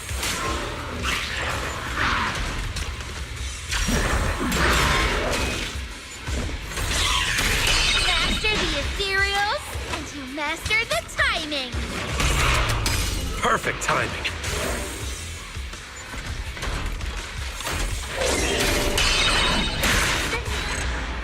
To an end now!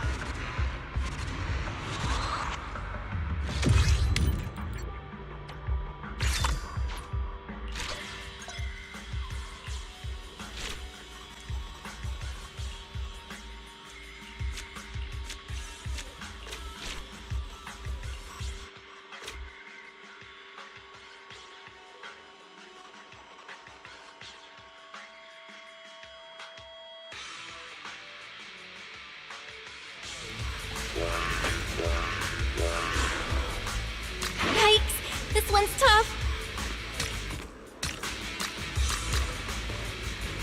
Have a taste of this!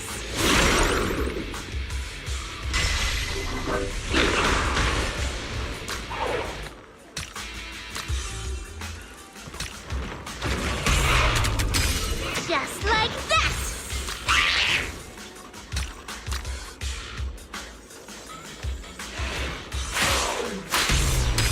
Master the ethereals, and you master the timing!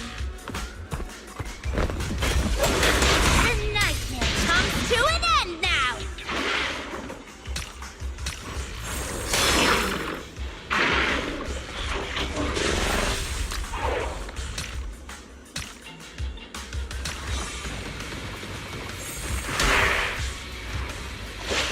Go on the attack!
This one's...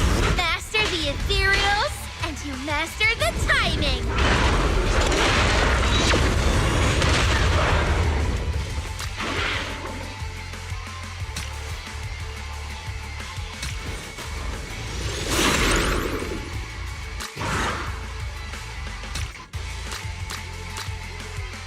Weaken them to give us an advantage.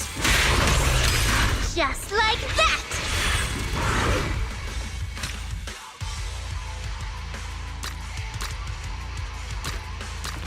Strike at once!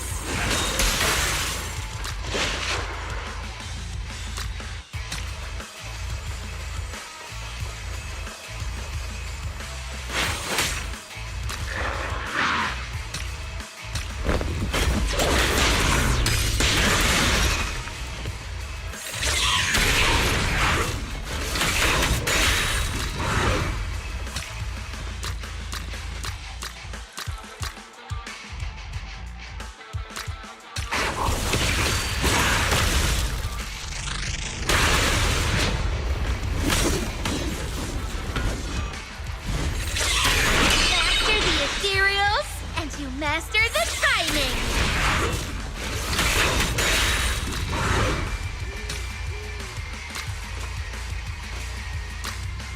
Try this on for size.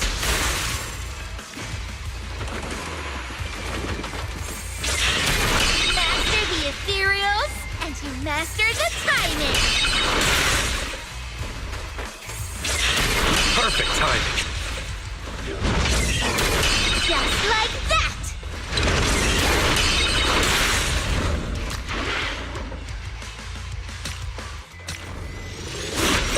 Easy peasy!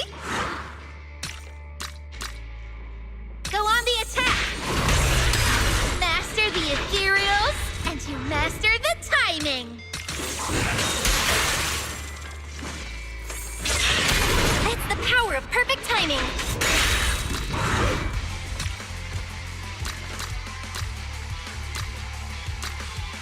This'll be over in no time. They're just small fries.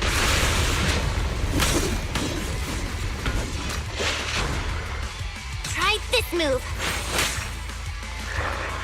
Here comes the pain.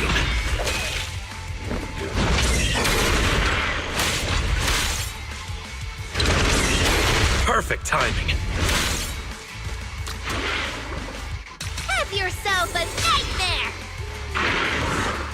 Strike at once! Just like that! Go on the attack!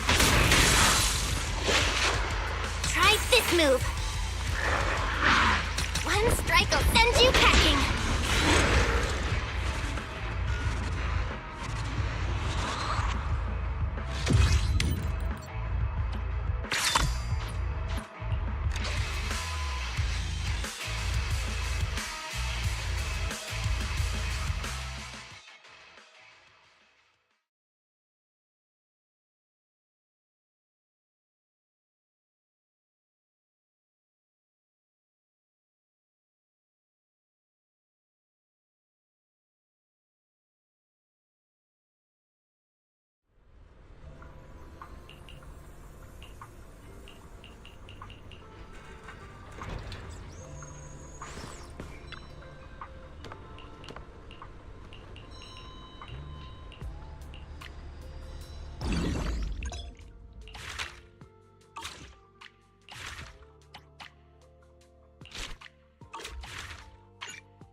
This one's tough.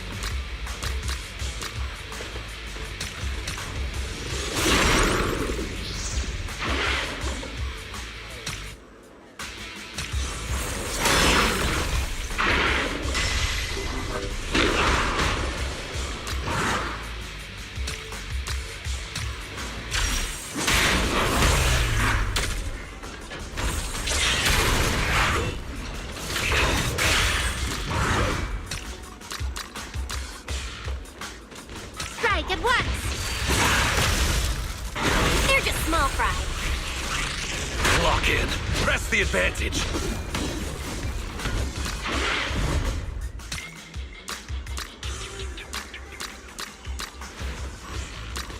Have yourself a nightmare! You lost for one reason. You're weak.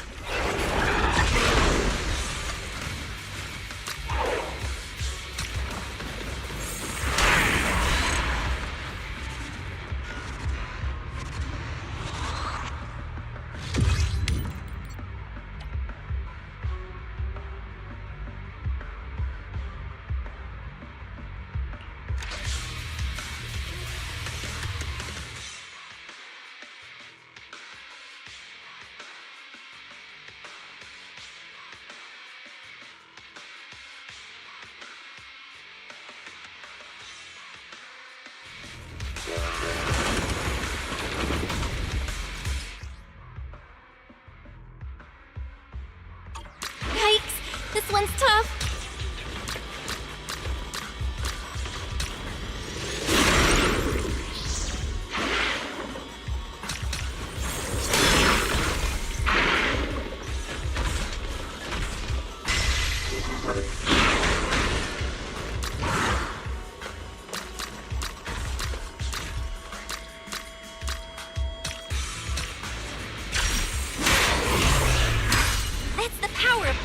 timing! Try this move! They're just small fry.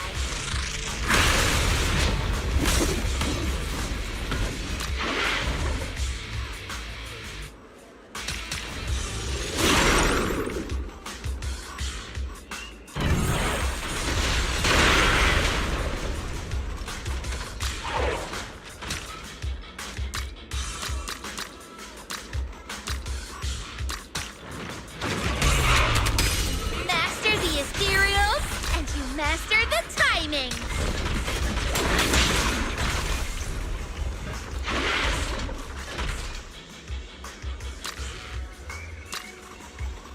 Have a taste of if you want to surrender.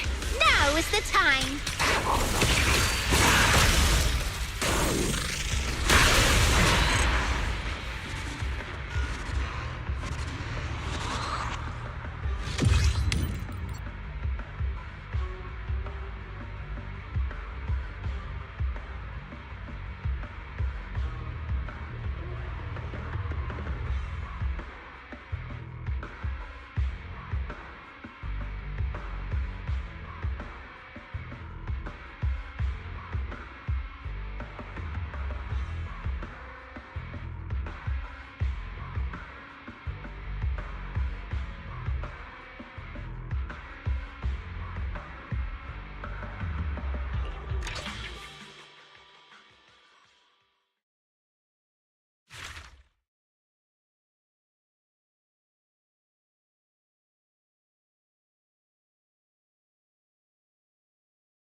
Time to test my commanding skills.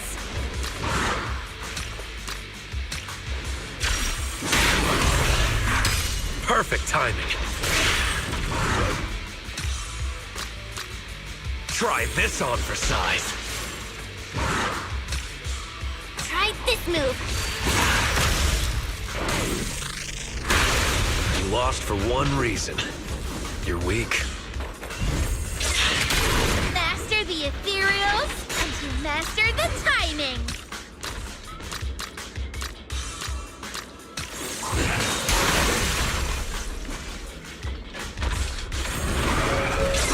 It's the power of perfect timing! Go on the attack.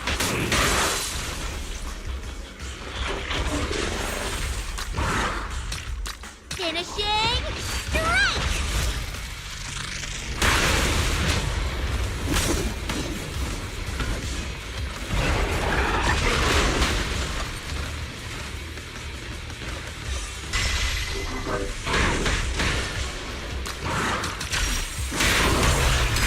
Master the ethereals, and you master the timing. Strike at once.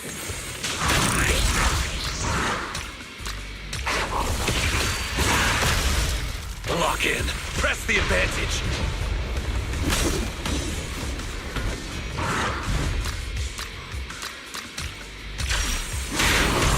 You'll get another shot.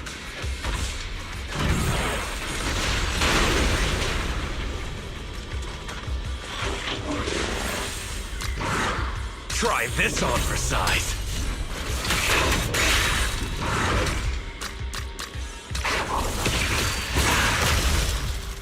You lost for one reason. You're weak.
them to give us an advantage. Try this on for size.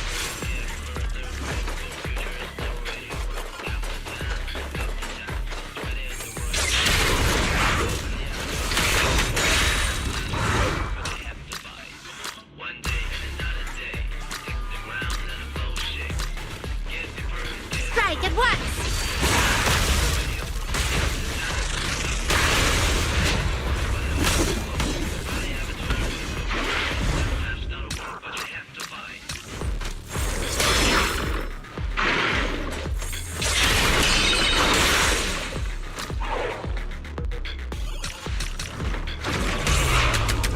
It's the power of perfect timing. Give it all you got! You lost for one reason. You're weak.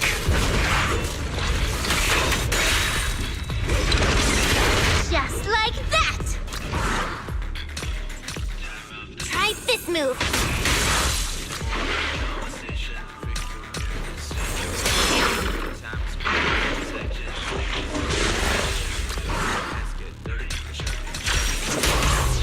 Perfect timing.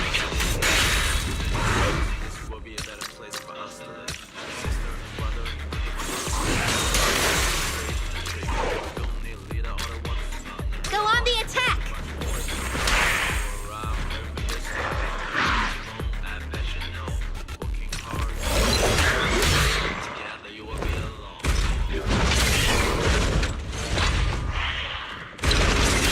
Master the ethereals, and you master the timing!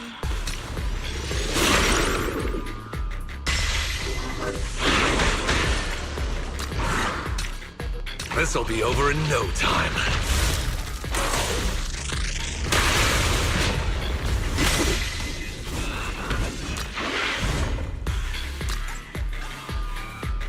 Strike at once!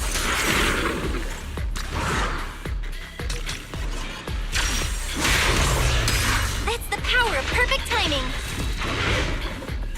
Have yourself a nightmare!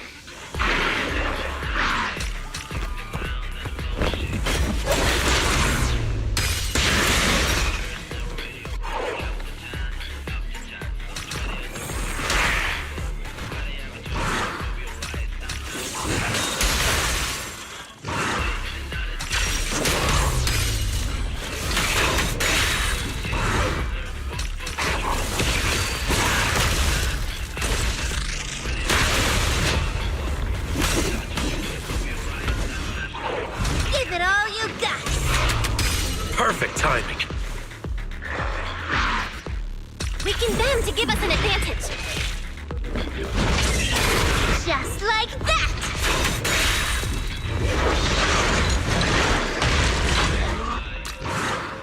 Try this move.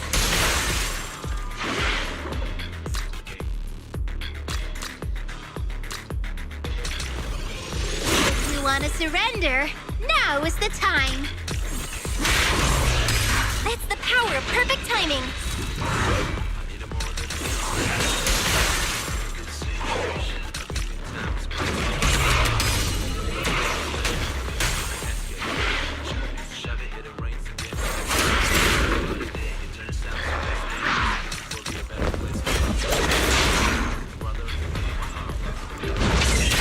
Just like that!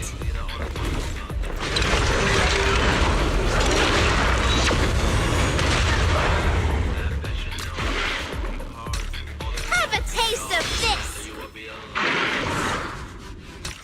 One strike will send you packing.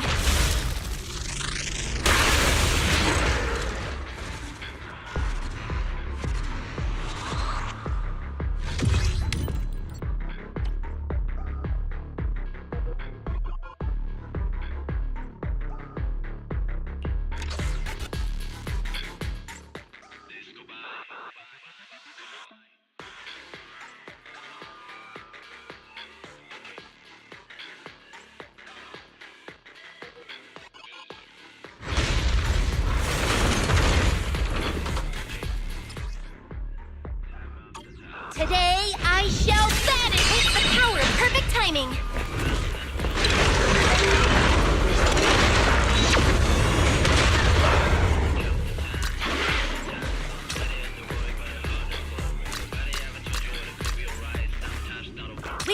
to give us an advantage.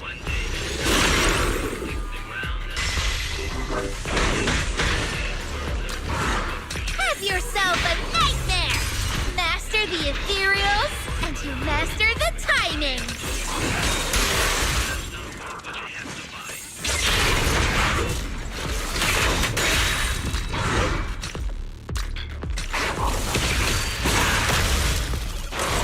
You lost for one reason. You're weak.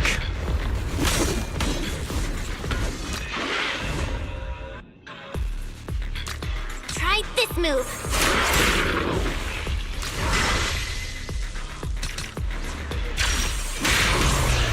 Perfect timing.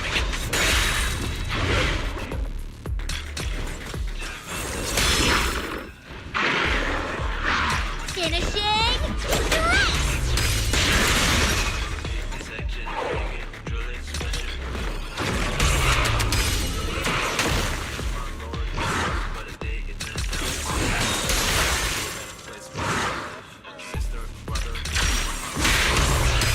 Master the ethereals, and you master the timing!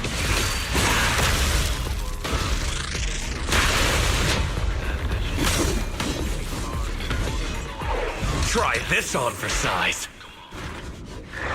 Here comes the pain. Just like that!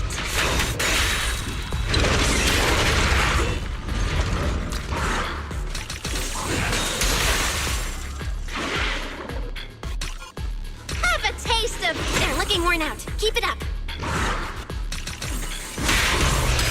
Master the ethereals, and you master the timing!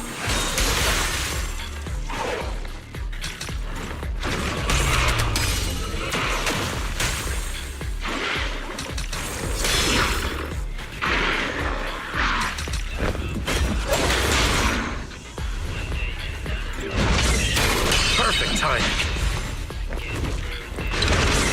It's the power of perfect timing. Have yourself a nightmare!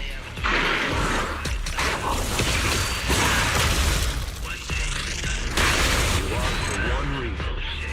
You're weak.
Feeling much better now. Perfect timing. the ethereals, and you master the timing!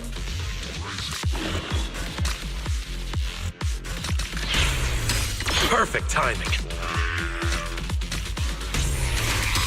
Just like that!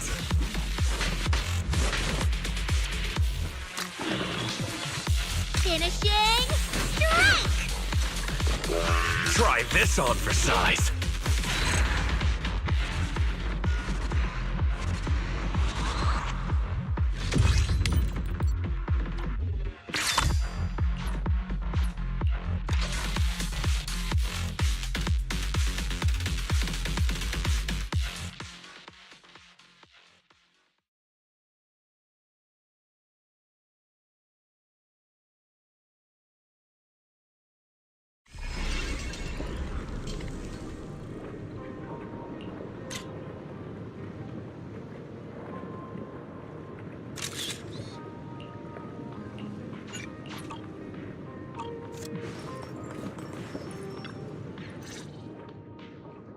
So, what I really need is... Yidhari, we're here to help. Ah, Grandpa Goo. This is the friend I mentioned to you. Everyone, this is my neighbor, Grandpa Goo. He's taken good care of me. Hey! Don't you run off now, little lamb, little pup, and little thief! I'm not finished yet! What's going on here? Grandpa Goo, these are the people that forced their way into the docks and beat us up. Then you all should Get them, right? Got it. Let's go, boy. quickly apologize to our guests. How many times have I told you? These are all Hari's friends. Huh? Hari? The little girl from the Murphy family? Oh, sorry. And you have the audacity to go around bragging you'll be the next shipping tycoon of Eridu? How about you focus on finishing your actual work? Wait, Eridu? Right. This should be Port Elpis from my childhood memories, back before the old capital had fallen. No wonder Port Elpis looks a little different from how I remember. So this is how it used to be. By the way, Hari, I found the videotape you were looking for. You want to give it to your mom as a birthday gift, right? Wait, videotape. Birthday. Belle, did Yidhari remember something again? It seems Fairy has captured another fragment of her memory. Yeah, it looks like back then, Yidhari really did ask Grandpa Goo for a tape to give to her mom as a gift. Let's forget about the videotape for now. Grandpa Goo, we came here to find out more about the Darkwater Research Center. Hari just told me she wants to go there to find her mom. I really want to help, but in our line of work, the client's info must be kept confidential. Besides, all the key shipping information is with the one who runs the ship, Captain Morgan. Only the navigator in charge of sailing has access to it. I just handle cargo and personnel checks. As for the actual coordinates, there's nothing I can do about that. Oh, it's all right, Grandpa Goo. Sorry for the trouble. We'll think of another way.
I shall refine the unclean. All warmed up and ready to go.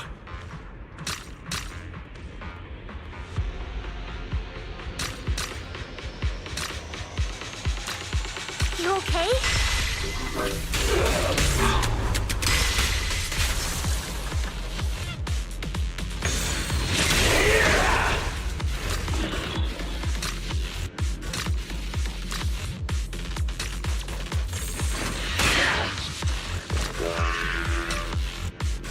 Try this on for size. Perfect timing. Just like that! Perfect timing.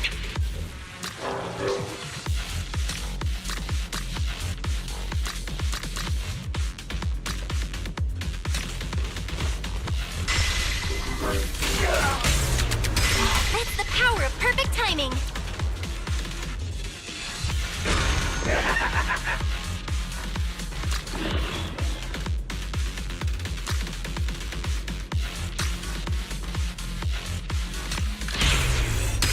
Master the ethereals, and you master the timing! Just like that! Perfect timing.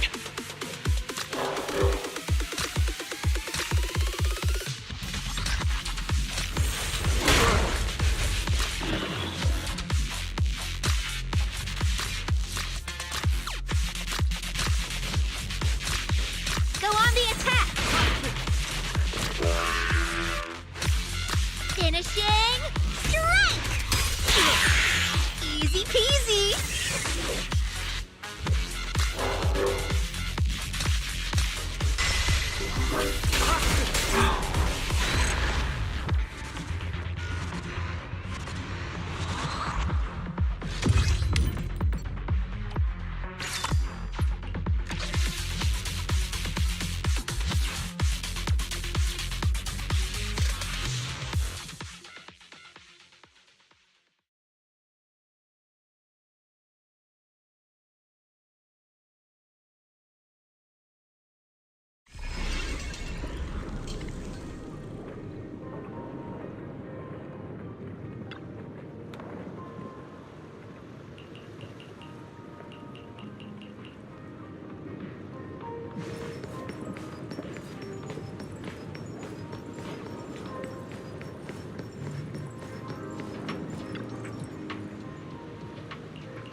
Time to test my commanding skills! Perfect timing.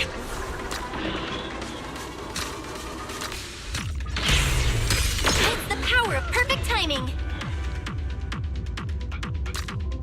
Feeling much better now.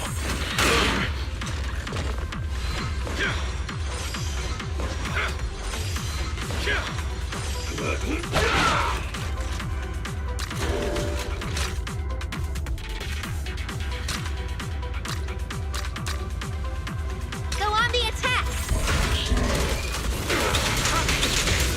Easy peasy! Strike at once! You master the ethereals, and you master the timing!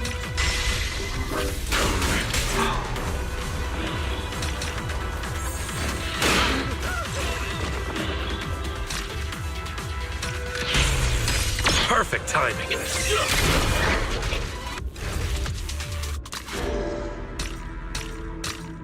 Feeling any better now? Try this move.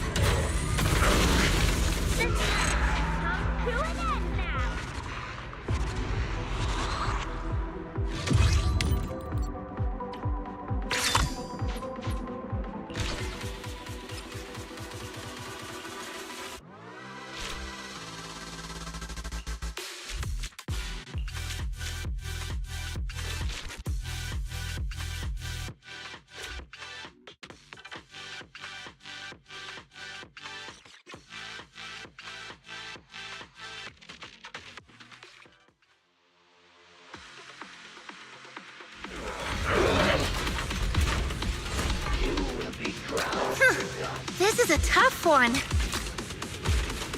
Feeling much better now. That's the power of perfect timing.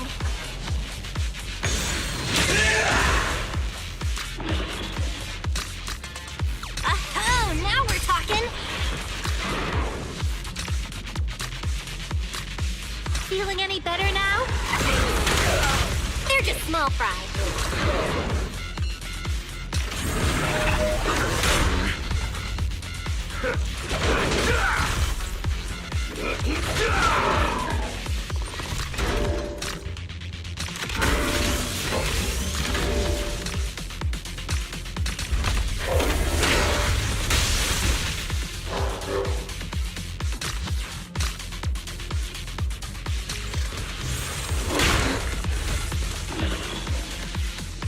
Try this on for size.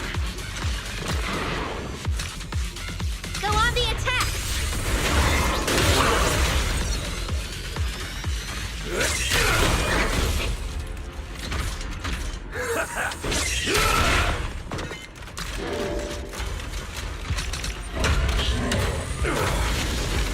Easy peasy. Try this move.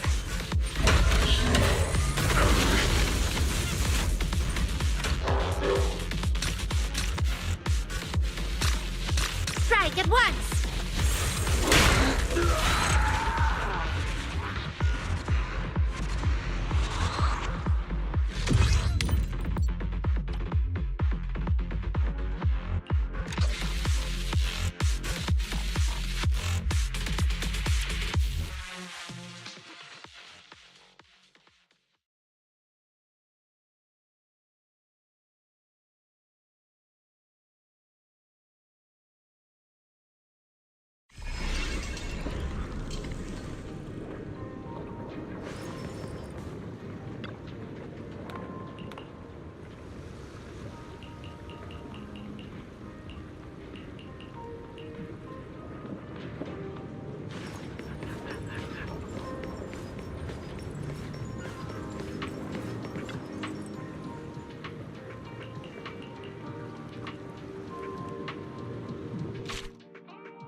Today I shall banish you, Dream Demon!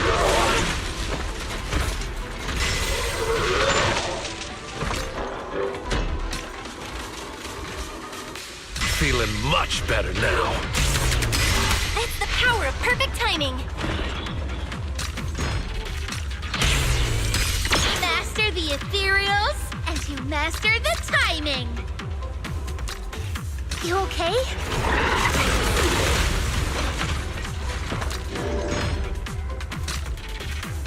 Oh, now we're talking.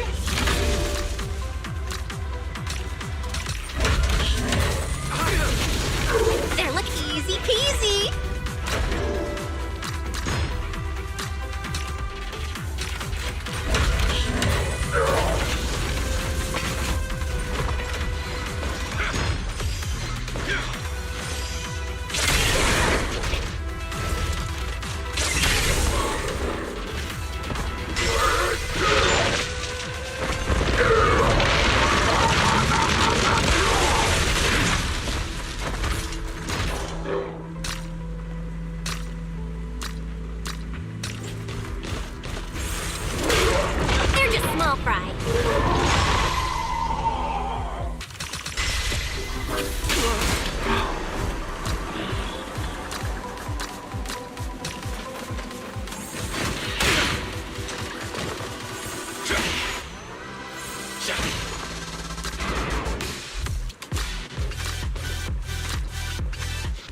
Try this on for size.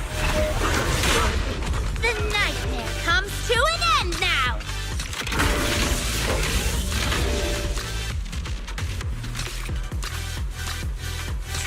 Nice move. They're just small fry. Strike at once!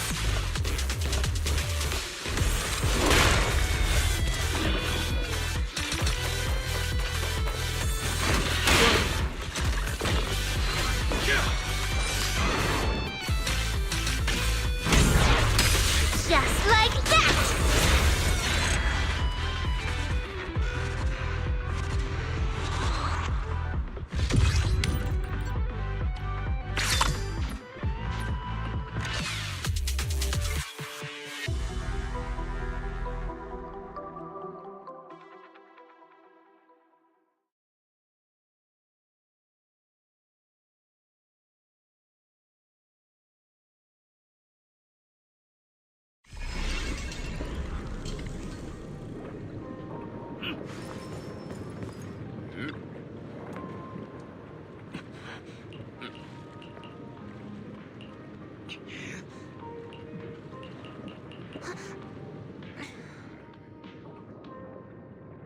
Everyone, stop fighting! Stop! It's all a big misunderstand, Captain.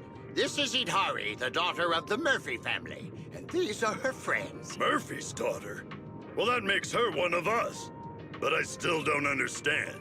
Why are you trying to steal Darkwater Research Center's shipping schedule? They just want to go there and give Hari's mom, Angel, a birthday surprise. Huh? After all these fights and everyone getting beat up, it's all just for a birthday? You should have said that earlier. So, if we had said it earlier, would you have just told us? Absolutely not!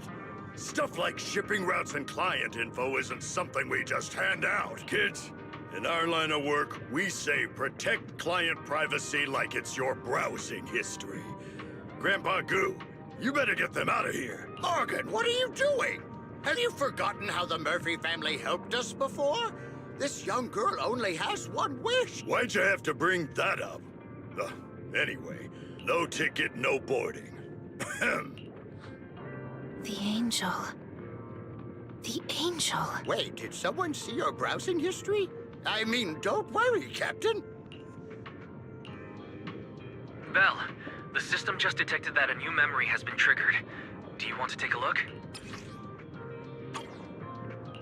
Sure, let's take a look. I'm not sure if this is the right thing to do. Little Hari is such an intelligent child. I think we might have to give up. Seeing Idhari like this breaks my heart. I can't do this anymore. Dear, giving up can be a solution too. We deserve a better life. Wait, something doesn't add up. Give up on what? I think I might know what's going on. Let's call Idhari over to discuss then. She's over there chatting with Grandpa Goo. No, we can't. We need to reach a consensus first. Some truths may be too hard for her to handle. It's like piecing together a broken puzzle. Without having the right sequence, these memory shards are just meaningless details. Right. The order of when the memories occurred is important. Let me think. The first thing that happened should be...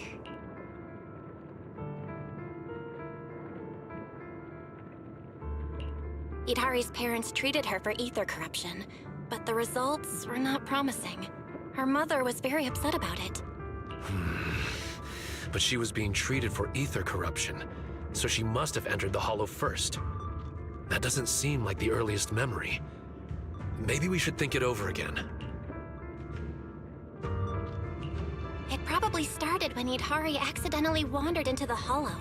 Thankfully, she was saved by Pompeii. Yeah, that sounds about right. In terms of the order, it all seems to have started because she got sick in the Outer Ring Hollow. The next memory that happened should be... Idhari's parents were ready to give up. They boarded the ship and left her behind. But what were they about to give up? It feels connected to what happened before that. I don't think this is the right memory. Maybe we should keep thinking? Idhari's parents treated her for ether corruption, but the results were not good. Her mother was very upset about it. Yeah. Ether corruption is a complicated condition, so it's no surprise that it was hard to treat. But the next thing must be... The last memory, the one we just collected, shows that Idhari's parents tried everything, but when nothing worked, they chose to leave her behind and boarded the ship? Wait. Isn't there another memory about preparing a birthday gift for her mom? I think it was probably right when she wanted to give her mom a birthday gift at Port Elpis that she overheard her parents talking about giving up. The order of the memories is as follows. Idhari accidentally entered the Hollow and got corrupted. Her parents tried everything to treat her, but it remained ineffective. Then, on her mother's birthday, Hari's parents chose to leave her behind and sailed away, never coming back. Meanwhile, Idhari kept waiting, still hoping to celebrate her mom's birthday. Yes. This is the truth I fear Idhari can't accept. The past she's been desperately searching for is the harsh reality of being abandoned. But no matter how severe her ether corruption was, they shouldn't have abandoned her. And do we really have to tell Idhari the truth? Even I don't think I could handle that. I feel like we can't hide it forever. Sooner or later, Idhari will figure it out. Besides, there might have been something else going on back then. Anyway, let's talk to her first.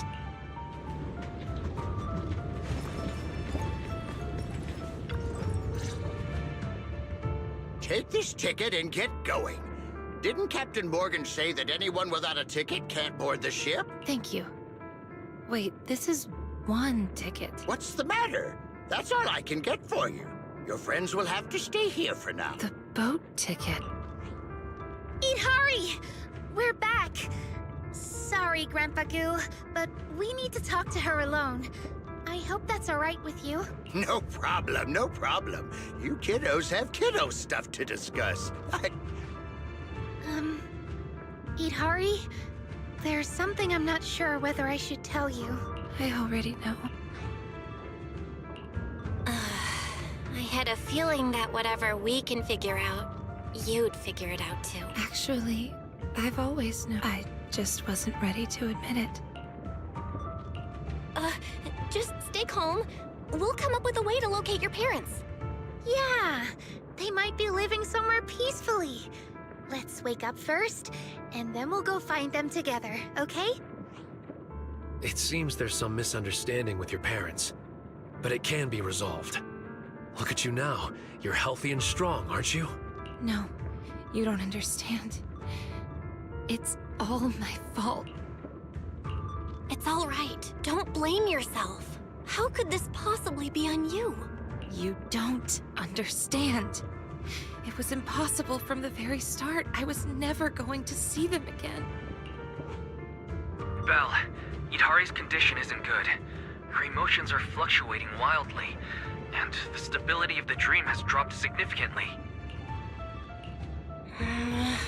We don't want to hurt her, but the truth is just too painful. This is bad.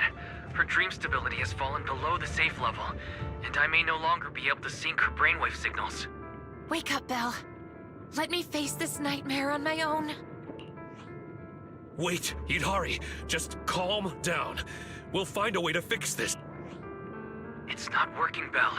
Dr. Lydia says we have to wake you all up, or you might suffer mental damage. Wait, not yet. Goodbye, everyone.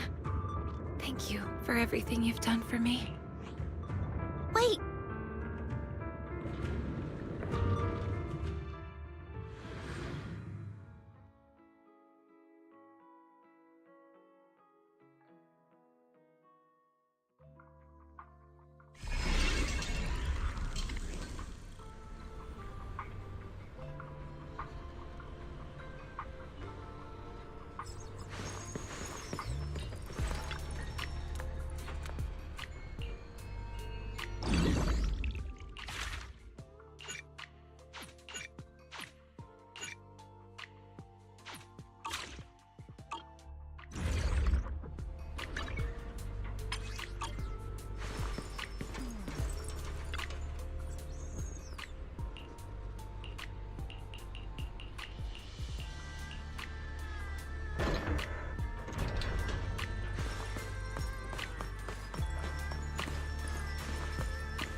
We're back, everyone.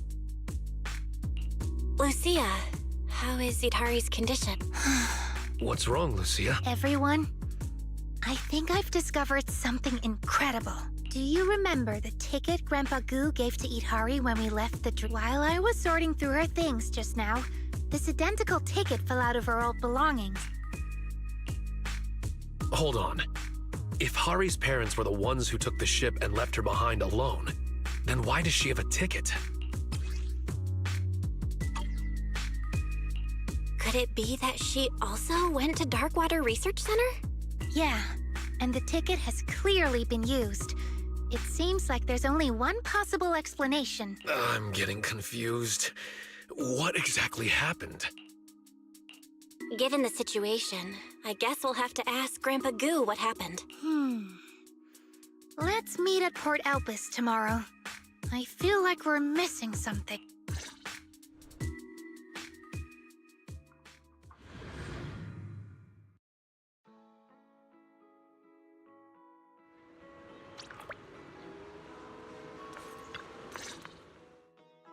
Hello, Grandpa Goo. We're friends of Itari, and she needs our help right now. Could you take a look at this ticket for us? Little Hari? What's happened to her? I haven't heard from her in a while. Wait, Darkwater Research Center? Where did you get this ticket? Oh, poor child. She still can't let go of what happened back then. I've never forgotten about it, not for a single day. It was her mother's birthday that day. Little Hari came to Port Elpis to give her mother a gift, but unfortunately, they boarded the ship ahead of her. I couldn't bear to see little Hari so heartbroken, so I secretly gave her a ticket and took her on the next ship.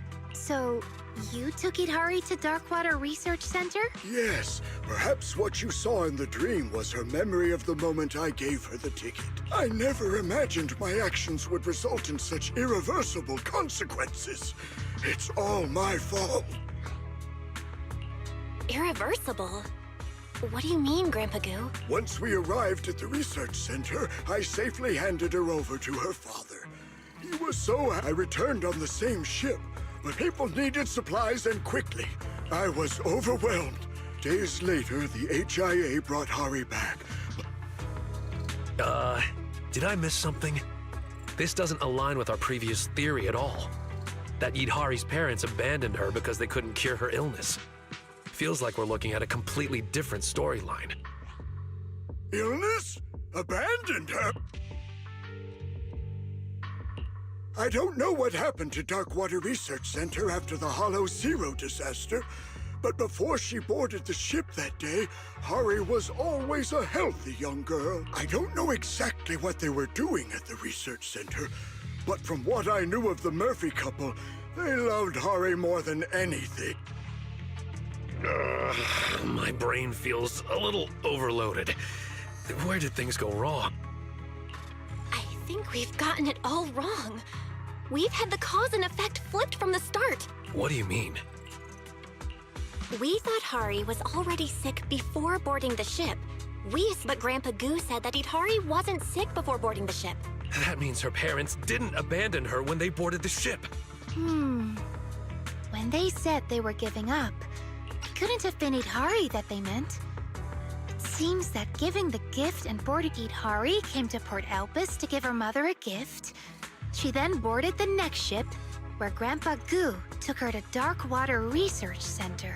So, Hari's corruption must have started after the Outer Ring Hollow swallowed the research center. Yeah, that's likely it. The Darkwater Research Center we've been looking for was always in the Outer Ring Hollow. In the dream, Pompey mentioned that Hollow Zero caused its abnormal expansion. Itari's parents treated her at the research center. That's why only tactical machines marked with the Darkwater Research Center emblem have recordings of her treatment. We're still missing details about what happened inside the Darkwater Research Center. All we know is that Pompey found her at the edge of the hollow. That's the last piece of the memory. We thought the story began with Pompey saving her, but that was actually the ending. Now it all makes sense. As for what happened in between, we'll have to return to the dream to find... Kids, I don't quite understand everything you're saying, but please keep me updated on Hari's treatment, whether it's good or bad. That poor child. She's been through so much. Don't worry, Grandpa Goo. We'll do everything we can to bring Hari out of the dream.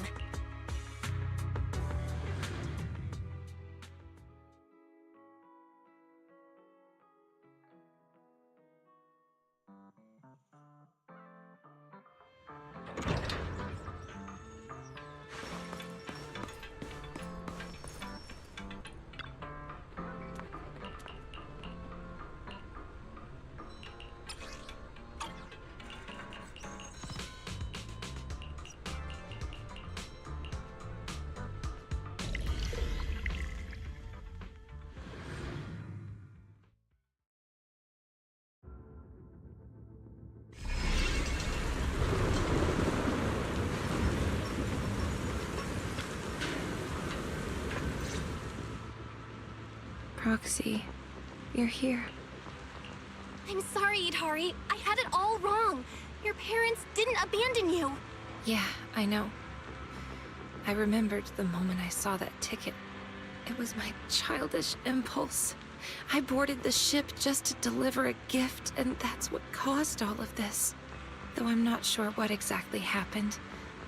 They never made it out of the hollow. Oh, don't say that. Maybe they escaped and are still looking for you. Yeah, the expansion of the Outer Ring Hollow is a consequence of the Hollow Zero disaster. The one responsible for that is also to blame for your parents' disappearance. Thank you, Belle. And thank you all for your hard work. Coming into my dream over and over again, trying to bring me out. But please, leave. Leave? I need to understand what really happened at the Darkwater Research Center. As Dr. Lydia said, we must clean the wound before it can heal. But this is my issue, and I've already burdened you all too much. Once I finish my investigation, I'll wake up on my own if I can. You don't need to worry. No, Hari. We're here for a reason. We'll help you figure out what happened at Darkwater Research Center. Thank you. Really. But I don't know what painful memories might resurface, or what dangers lie ahead. It's fine. I'm already an ethereal combat master. And if Strawberry Parfait doesn't make it back safely, Yuzuha and Alice will give us an earful. Right. I know Yuzuha. If you don't wake up, she'll probably sneak into your dream and find a way to pull some pranks on you. Thanks, everyone. I was just looking at the scattered lab equipment nearby. I think we can start our investigation there.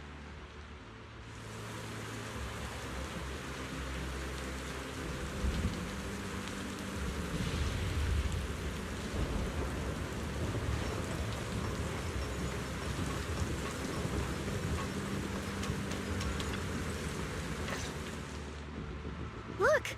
The equipment over here seems to contain 2 lab recordings. It belongs to Angel Murphy. That's Hari's mother! Quick, let's play it. It's hard to believe, but we've been working here for 3 years. Now that we're leaving, it feels so surreal.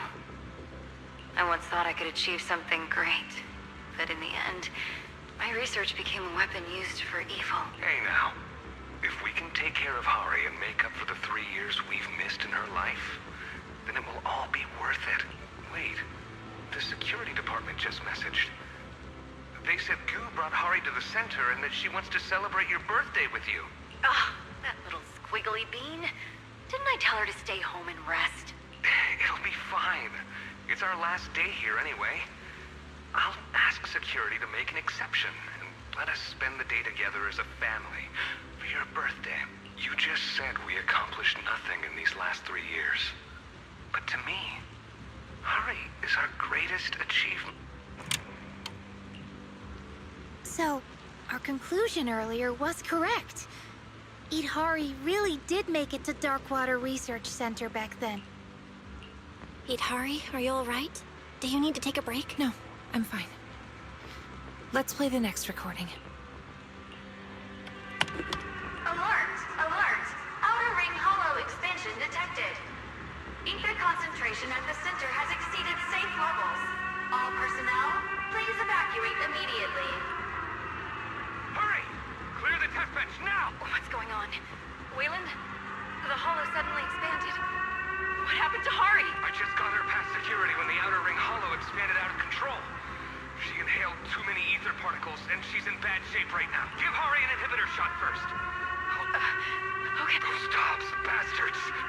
Mommy. What's wrong, sweetheart? Mommy. Happy birthday. Yes. We're going home. Yes, don't worry, sweetheart. Mommy and Daddy will take you home. Well... It's okay. No need to say anything. Let's keep going. I need to know what happened next.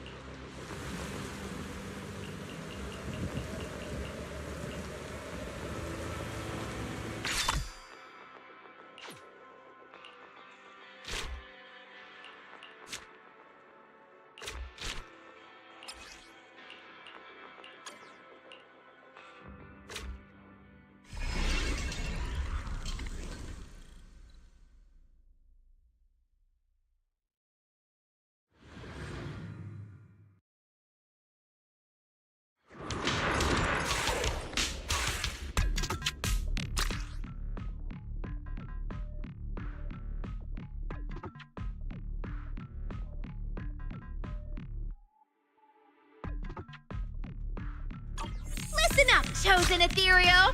This battle is all yours! That's the power of perfect timing! Just like that! Out of my way! You okay?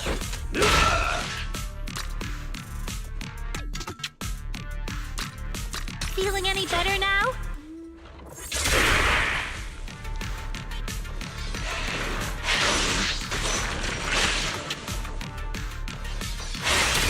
Master the ethereals, and you master the timing!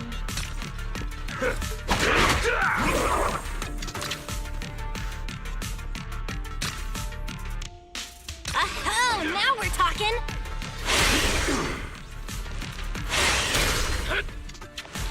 Out of my way! Strike at once!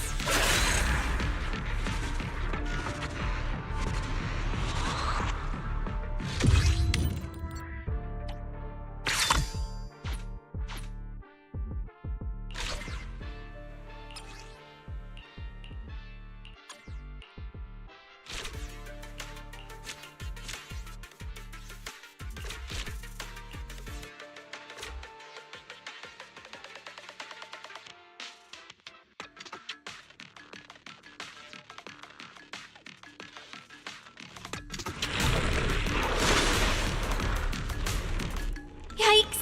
This one's tough!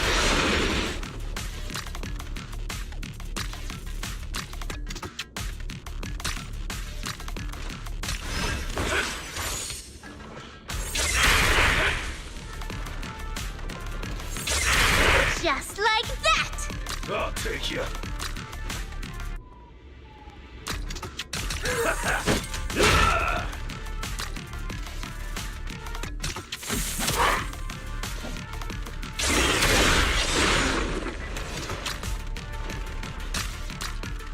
Oh, now we're talking!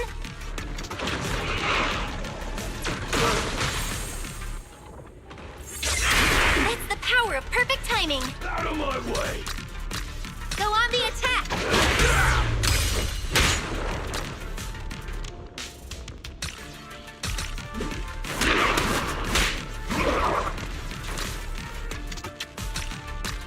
Strike at once! Easy peasy! Perfect timing. Move it! Feeling any better now?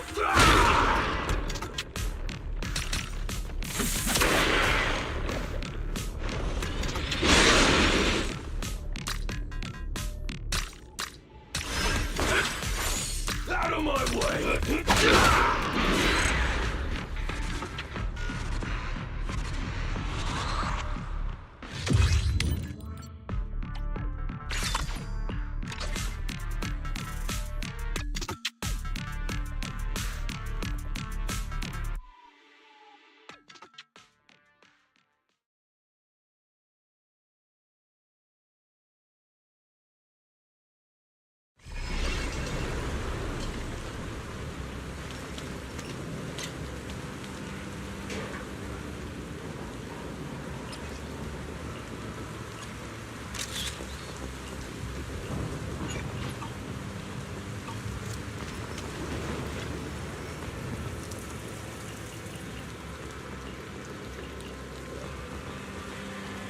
Let's take a look around first.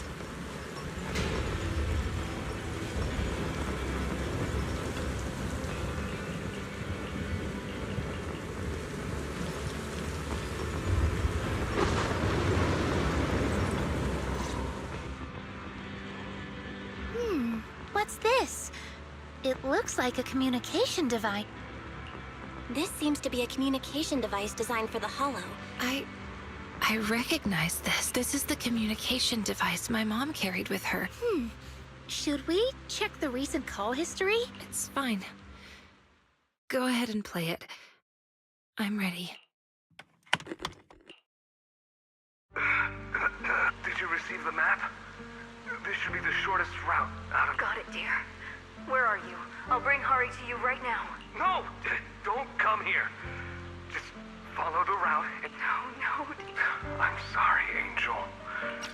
But I have to break my promise. Being a proxy sure isn't easy. Waylon.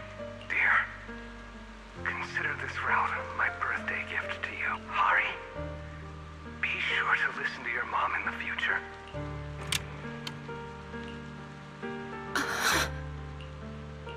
Eat Hari. I had a feeling I would never see him again, but I didn't expect that my father stayed behind to figure out the way for me and my mother. Wait, what's that sound? It must be the ethereal Waylon mentioned earlier. It's the dead-end butcher. Dead-end butcher? Yeah, I vaguely remember. My mother didn't even have time to mourn my father's death. From a distance, I could see the silhouette of that monster beside her. Belle, Itari's emotions are spiraling out of control. Yeah. And there's a huge problem approaching. Wait. Aside from those heavy footsteps, there's also a rustling sound. The dead-end butcher shouldn't make that kind of noise, and it sounds like it's getting closer. No, it's a bunch of runts. We were so focused on watching the recordings that we didn't...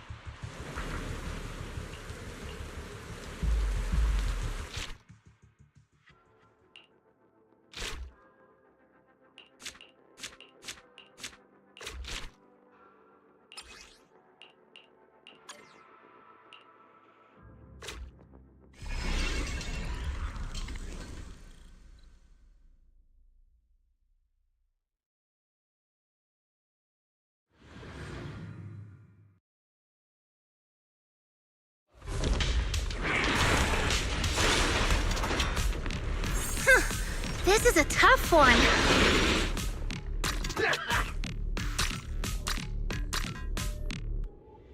Oh, now we're talking! Out of my way!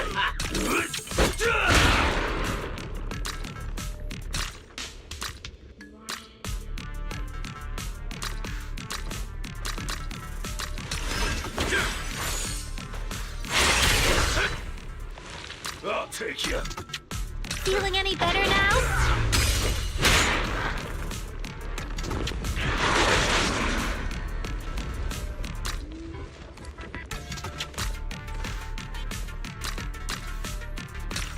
Go on the attack!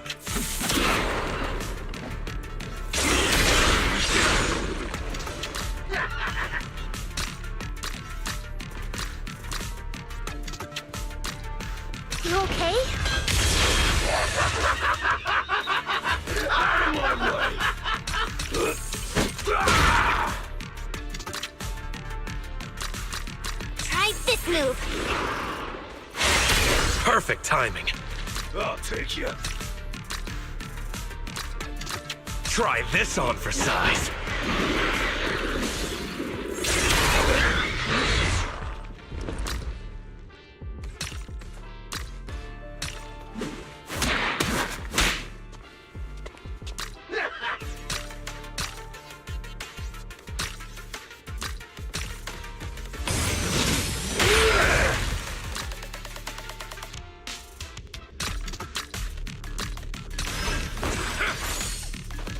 It's all right.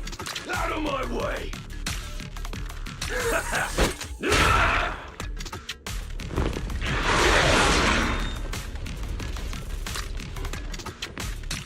Strike at once. The nightmare comes to an end now.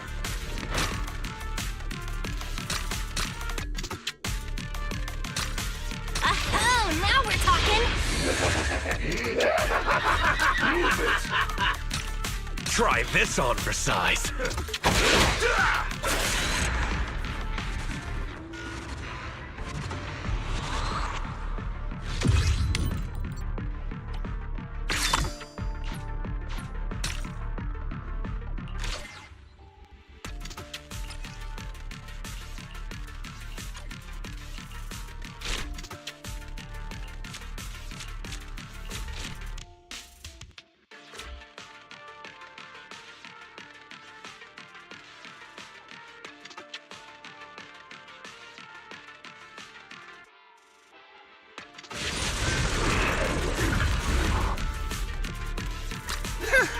This is a tough one.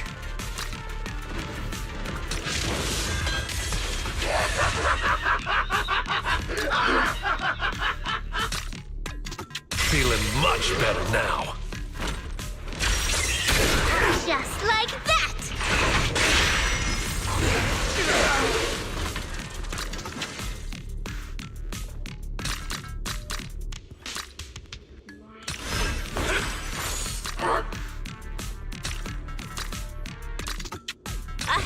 Now we're talking. Easy peasy. Out of my way!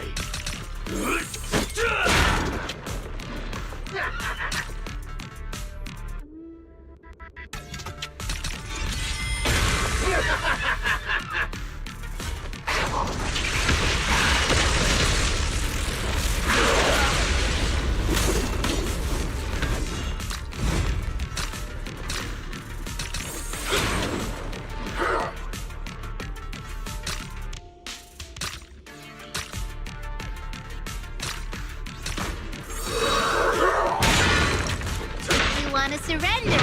Now is the time. I'll take you. Strike at once.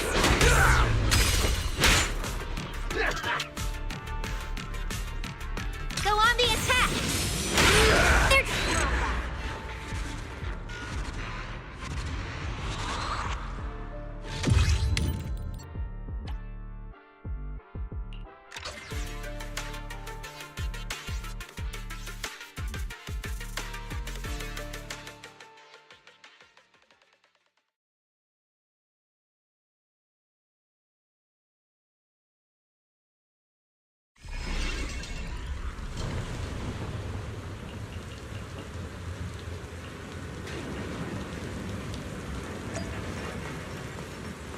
Let's go take a look.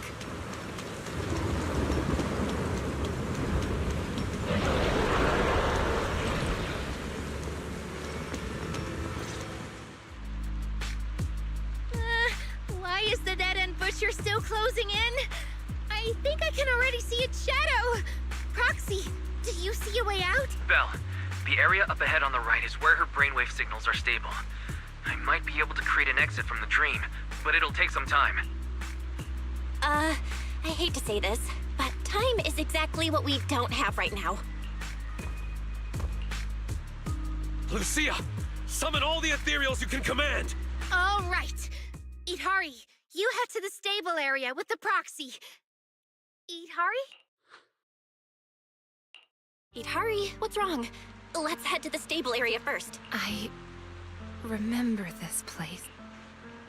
My mother took me along the path that my father gave his life to find, all the way to the edge of the hollow, but having me with her slowed her down. The fissure was collapsing, too narrow for an adult to pass through, and the dead-end butcher was getting closer and closer, with its heavy footsteps and labored breathing.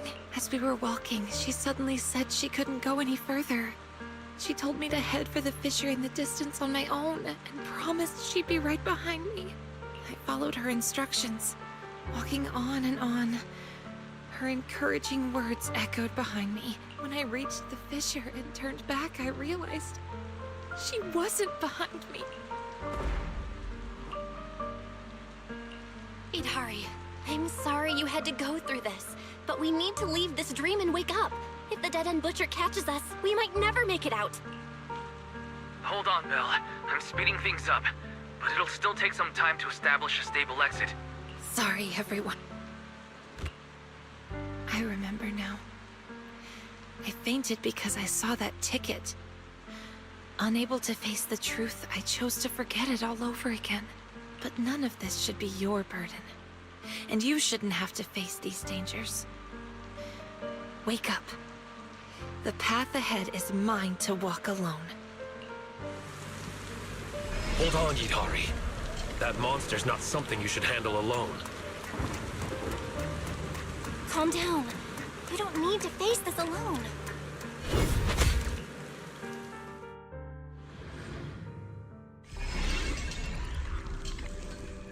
When I was little, I hardly saw my parents.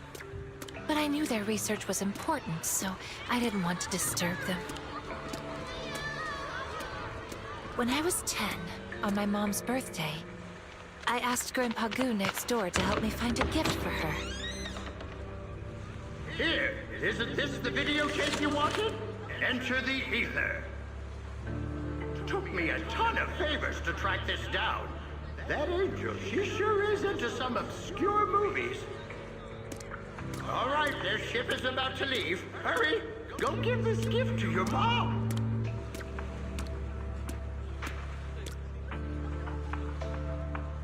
But when I tried to board the ship to give it to her, I was stopped because I didn't have a ticket. I could only shout to them from the dock, but the blaring horns drowned out my shouts. What's on your mind? Still can't let go of that research? I'm not sure if this is the right thing to do. Little Hari is such an intelligent child. I think we might have to give up. Seeing Idhari like this breaks my heart. Dear, giving up can be a solution too. We deserve a better life. You don't blame me? Creating a cure so that people don't have to fear the hollows any longer. Isn't that your lifelong dream? My lifelong dream? From the moment little Hari was born, my dream has only ever been you and her.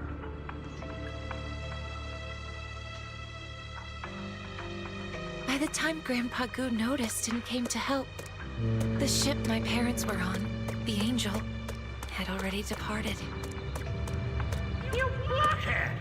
Why'd you stop Mercy's girl from giving her mom her birthday present? You're always talking about loyalty. What kind of loyalty is bullying the child of someone who helped us, huh? Okay, don't cry, Hari. Here, take this ticket. Grandpa Goo will take you on the next ship to find your mom. I don't think that's a good idea, Mr. Goo. What if Boss Morgan finds out? This ticket's from old Morgan. He told me to give it to her, you blockhead!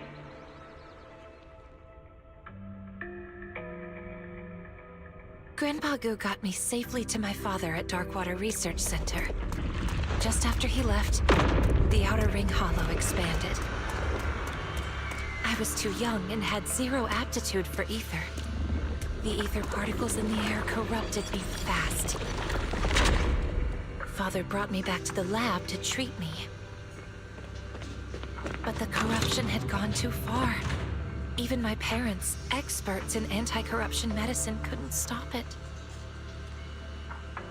Considering the physical strain on the subject, we've suspended the use of primary medication. The subject is projected to develop a core in approximately 12 hours, and will be fully corrupted into an ethereal within 18 hours. Experiment time, 27 hours, 30 minutes. Successfully injected ether resistance booster, AVX prototype 1-1. Experiment time, 29 hours, 6 minutes. Ether concentration in blood dropped significantly, but side effects include hallucinations, both visual and auditory. Angel, you gave Hari. I'm sorry, Wayland. I had to try. I have to save Hari.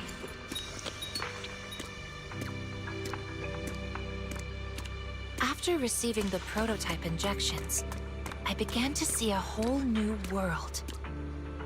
Strange people appeared before me, reenacting past scenes over and over again. Voices clamoring all at once. The side effects are still severe. Hari just threw up again. We might not be able to leave yet. Then you stay and take care of Hari. I'll go scout ahead. We have to find a way out of this hollow. Wait, what are you doing? Didn't the higher-ups take all the protective equipment? Don't worry, I'll manage. If I hadn't switched majors chasing you, I'd already be a proxy by now.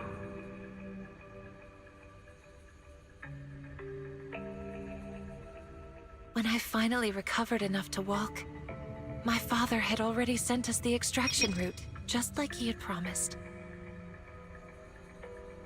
But when my mom and I reached the rendezvous point, he wasn't there.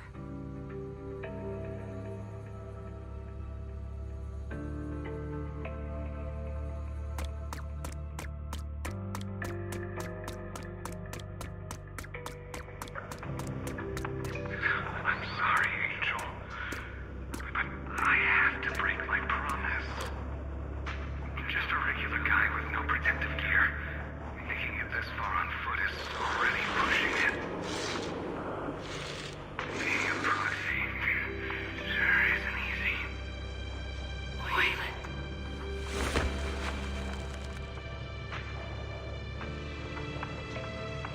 Dear, consider this route my birthday gift to you.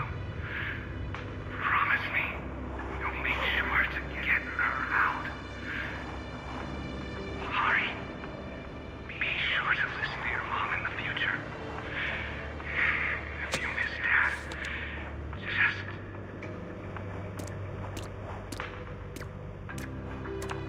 We had no time to grieve. My mother took me along the route Father sent us to the exit. But what got to the exit faster were the terrifying footsteps of the dead-end butcher. Hari, from here on, you take the lead. Mommy's tired. The exit's just ahead. Just keep walking that way. Don't worry. Of course I'll go with you. I'm just too tired to keep up at your pace. I really thought she was just tired, so I walked ahead, as she told me to the exit. Go on, my girl. Be brave. Mommy's right behind you. But when I turned back, I saw she was walking the other way, straight toward the dead-end butcher. My dream has only ever been you and her. Please, Hari. Mommy's begging you.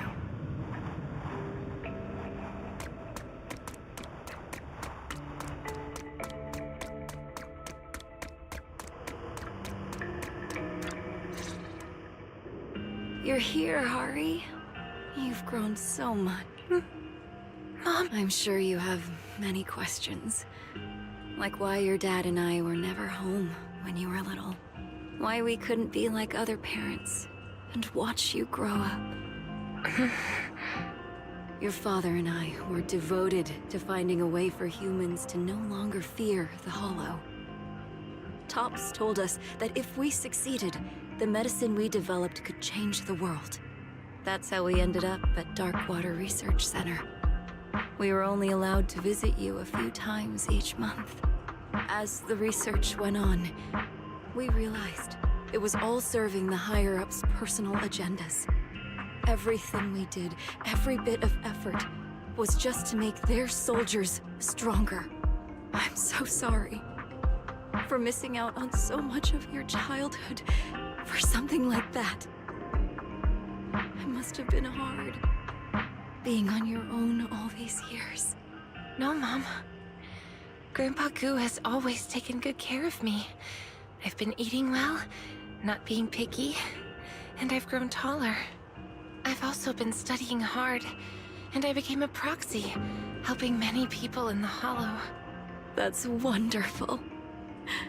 Looks like our little Hari has grown into the person we hoped she'd become. Your dad would have been so proud.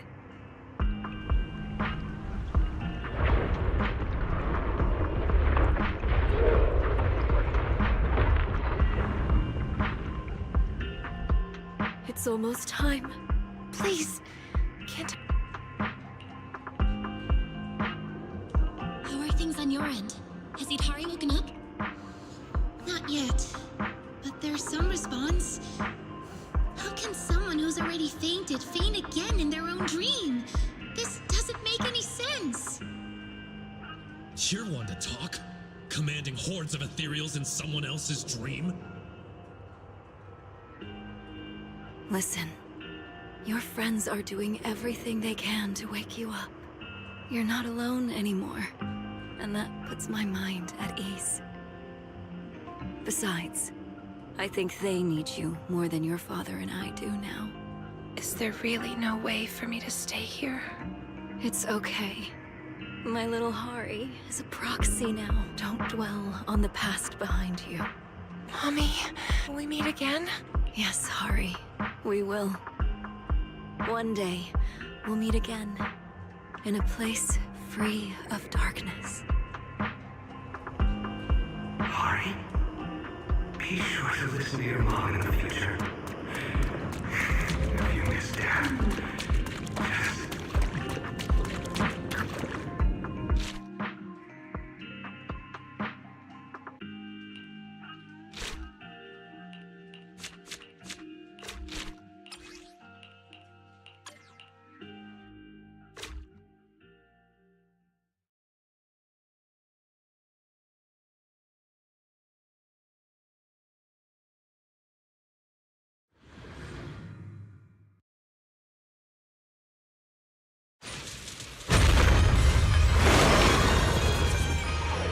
Today I shall banish you, Dream Demon!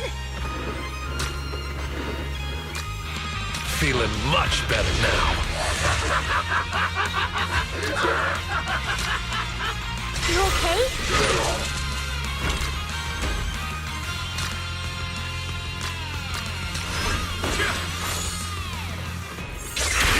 Just like that!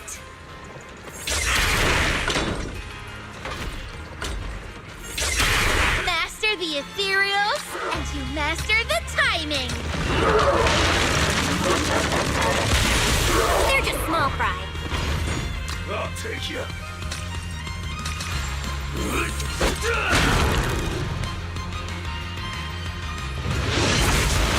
Take a breather, buddy. Damn. Is this the end? Wait, Idhari's brainwaves just stabilized. I think she's waking up. Everyone, I'm back. You've all worked so hard. Thank goodness, we're finally awake. Right. Now let's shatter this nightmare. Together.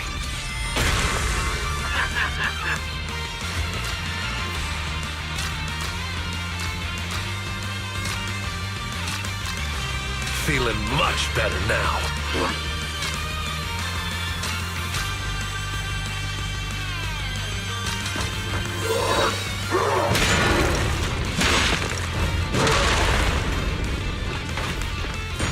Move it. Try this on for size. It's all right.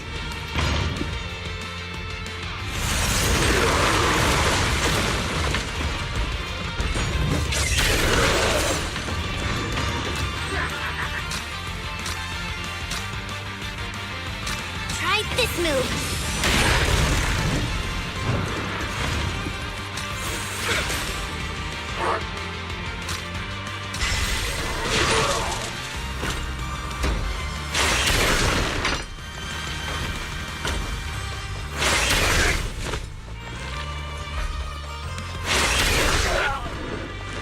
Out of my way!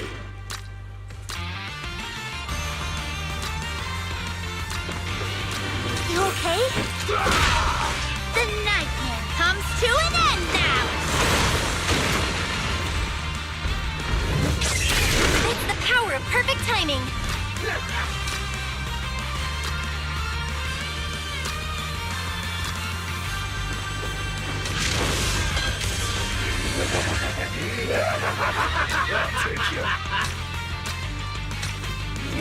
They're looking worn out. Keep it up. Master the ethereals, and you master the timing! Strike at once! Easy peasy!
Don't worry. No one will lay a finger on you while I'm around.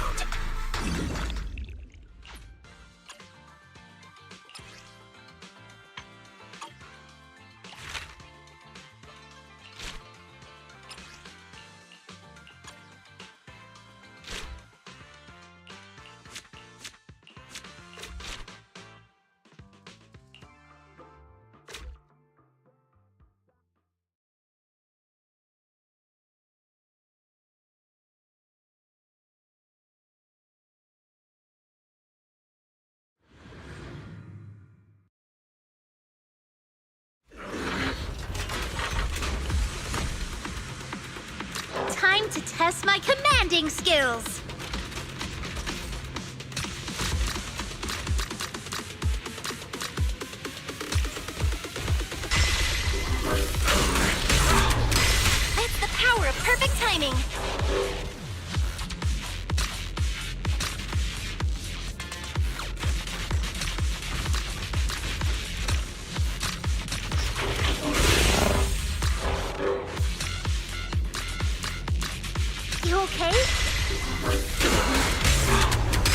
Perfect timing.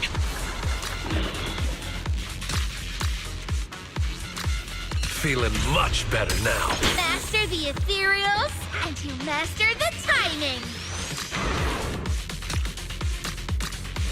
Oh, now we're talking.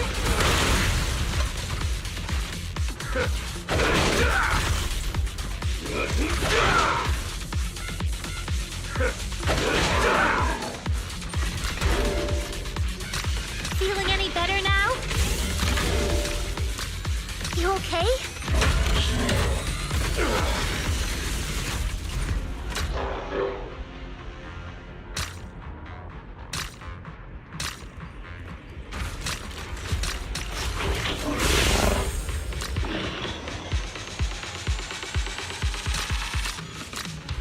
Oh, now we're talking. It's the power of perfect timing.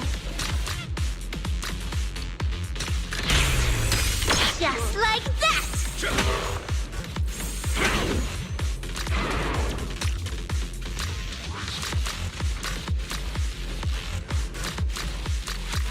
This'll be over in no time. The nightmare comes to an end now!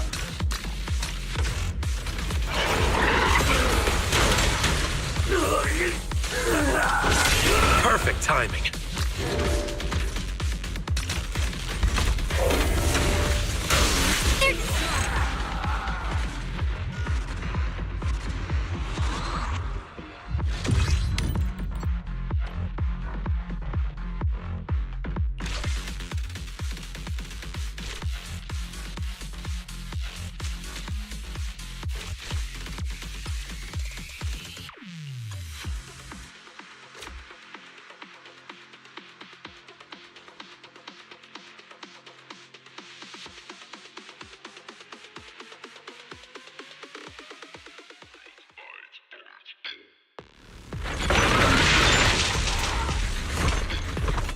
Today I shall banish you, Dream Demon!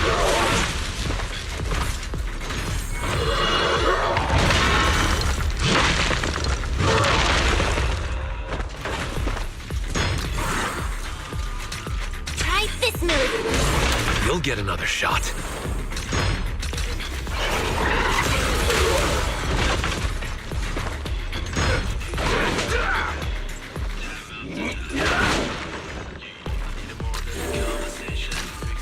Give it all you got!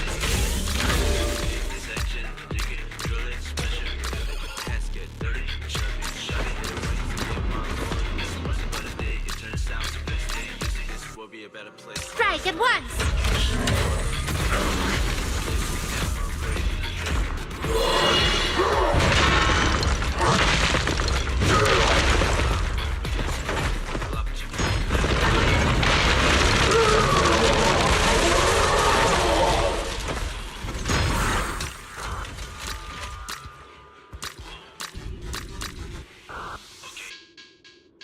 This'll be over in no time. If you want to surrender, They're just small fry.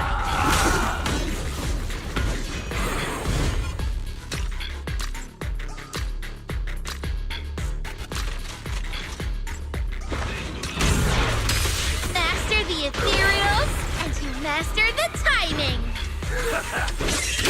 Perfect timing.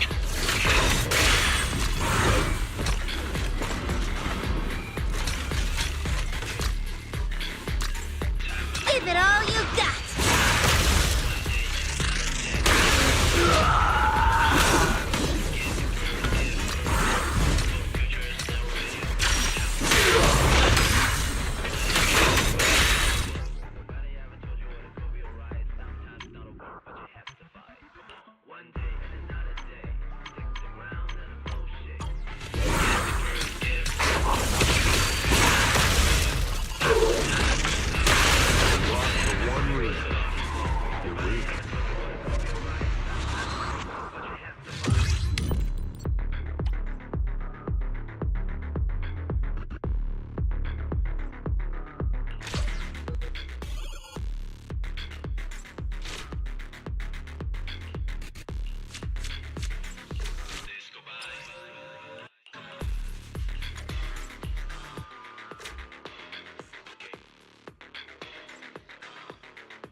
one's tough.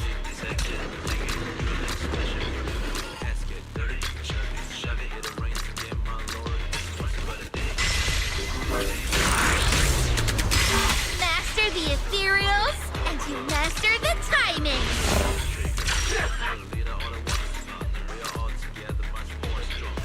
Feeling any better now?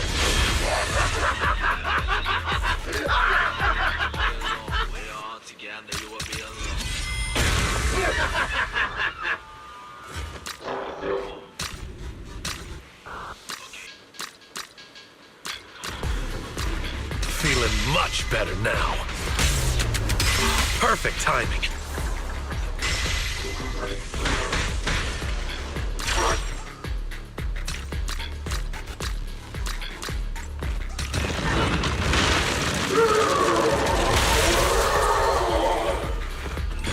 Move it!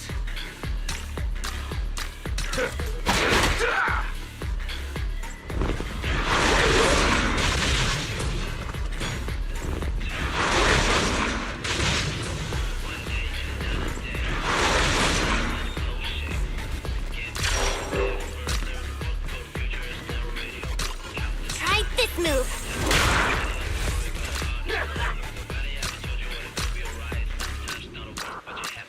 Strike at once.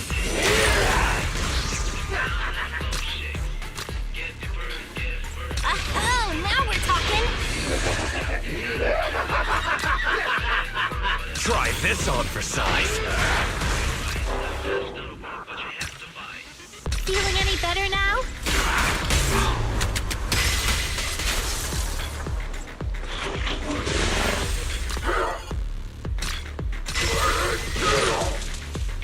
Out of my way! Feeling much better now. I'll take you. Go on the attack.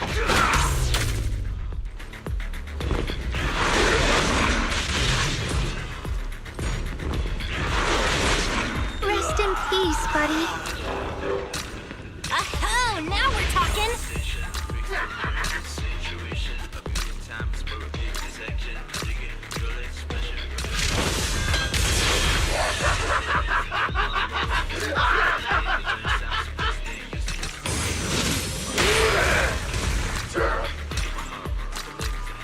One strike will send you packing. They're just small.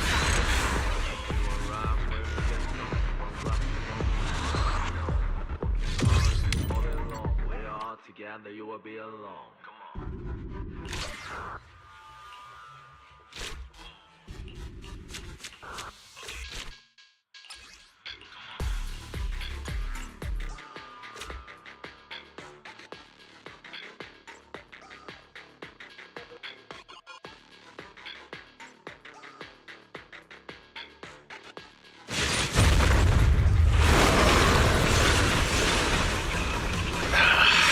This one's real tough.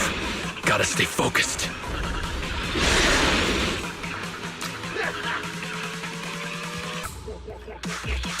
You okay?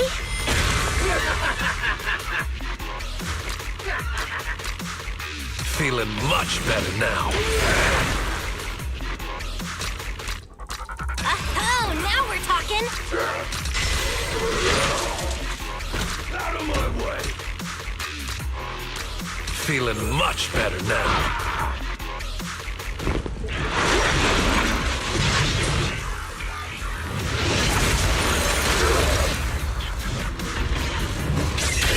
Just like that.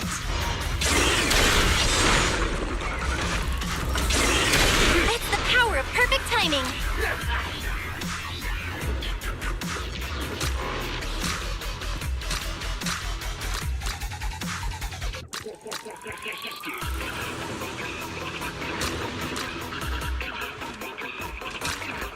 Time to fight.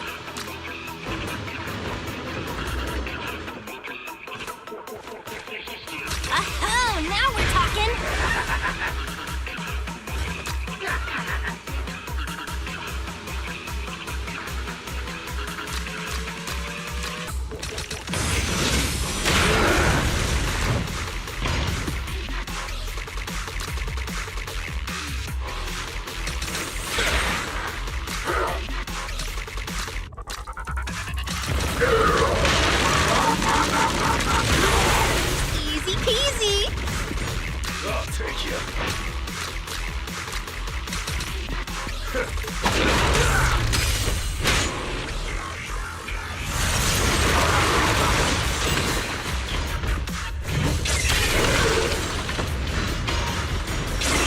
Perfect timing. Just like that!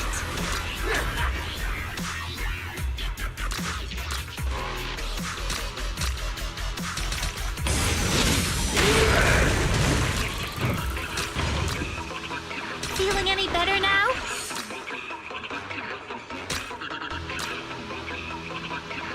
You okay?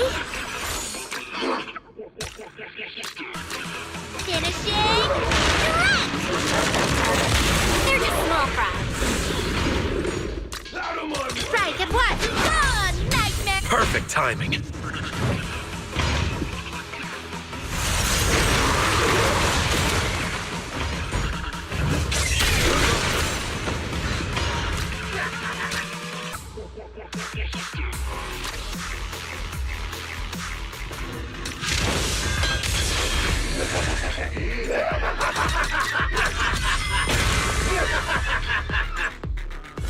I'll take you. Try this on for size.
the blade. You're all riddled with flaws.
Individually. Apologies. Clear your mind.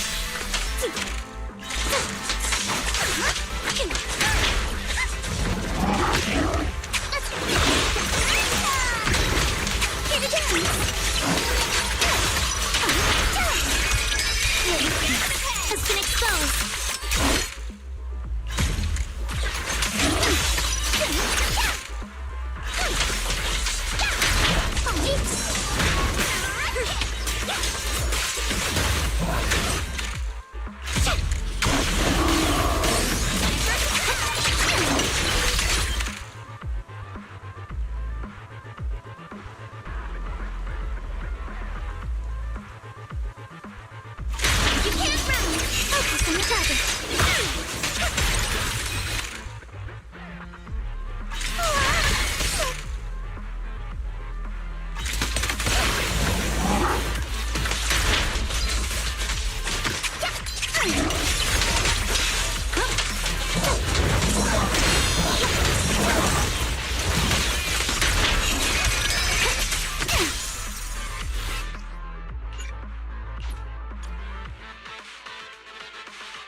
For the time field name, I will never lose!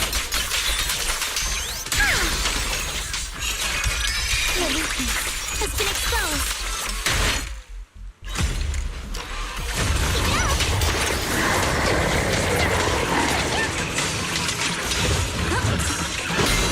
No one interrupts Lord Bacon's vacation.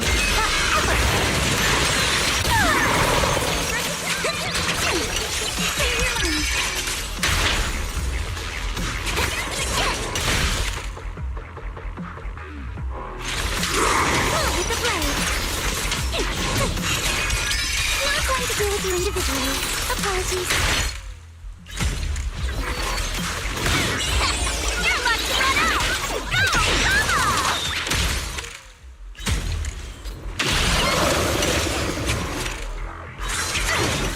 Here you go! Let's dance!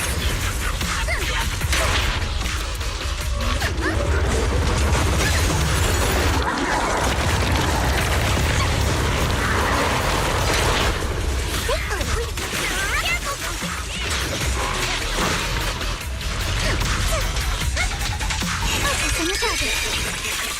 Sorry for stealing your spotlight. Behold, the most symmetrical swordplay.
Sustain fire!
Adjusting for wind.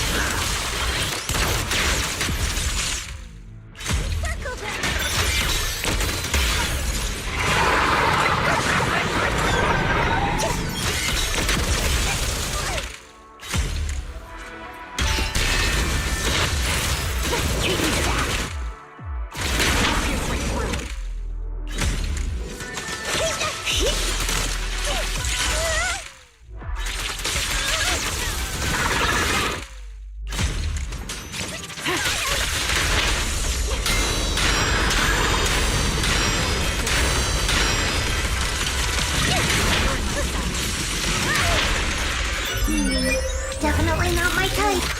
Going a little harder won't hurt. Lock off!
Do you want me to fight?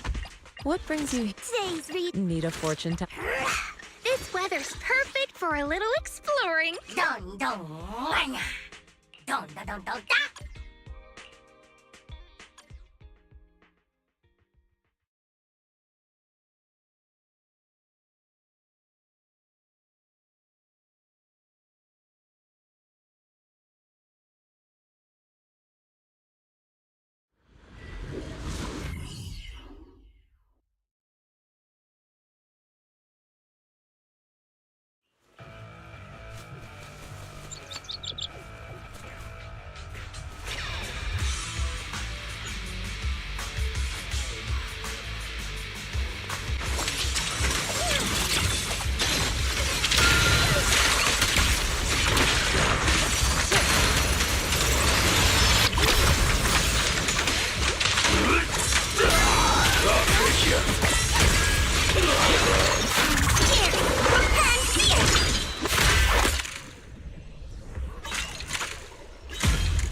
Cycle of yin and yang. Release. The name of the night emissary. Wanna play?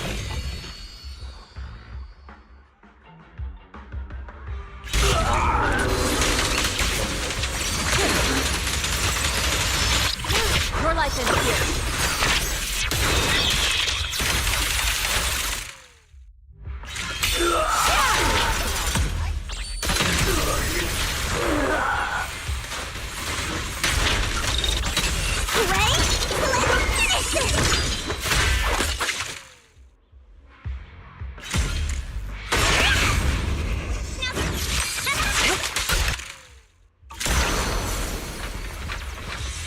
The weak spot is here!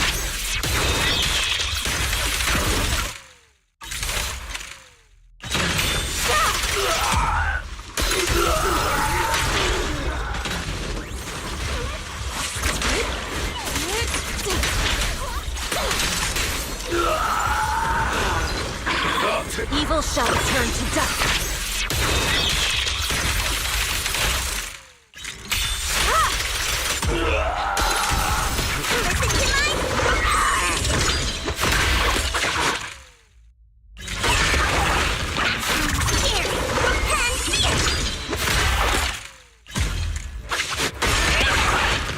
Faithful companion, heed my call! Your life ends here.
Yang.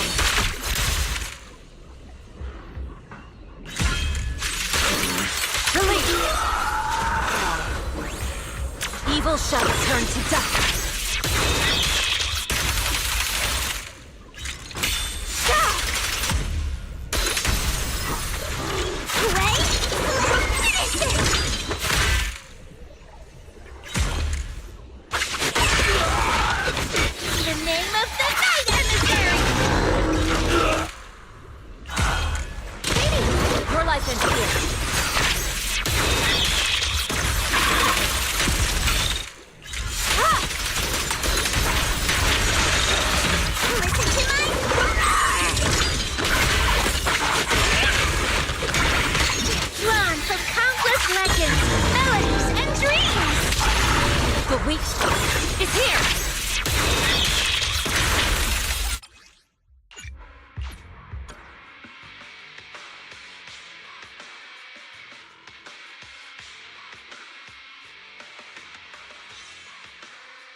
Yin and Yang.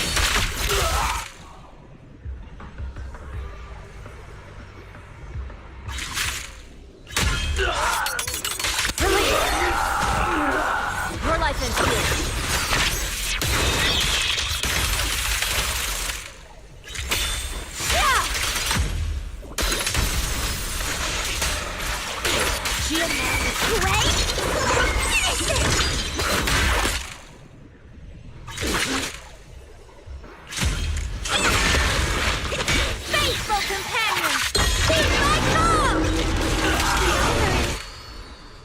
Evil shall turn to dust.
The weak spot is here!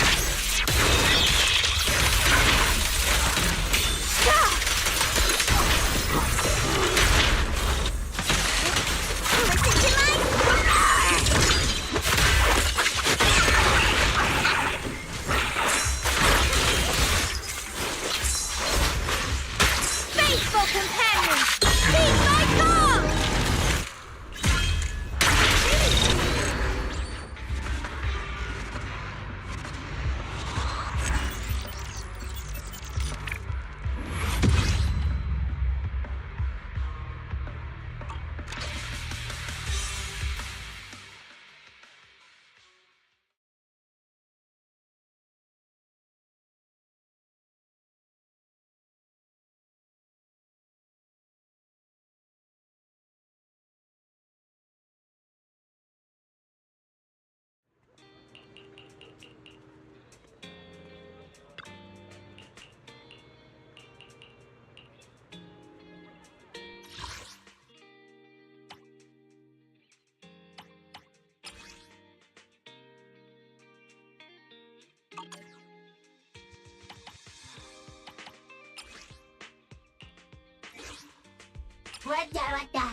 Huh? And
I'll write the ending to your nightmare. Allow me to reach your soul.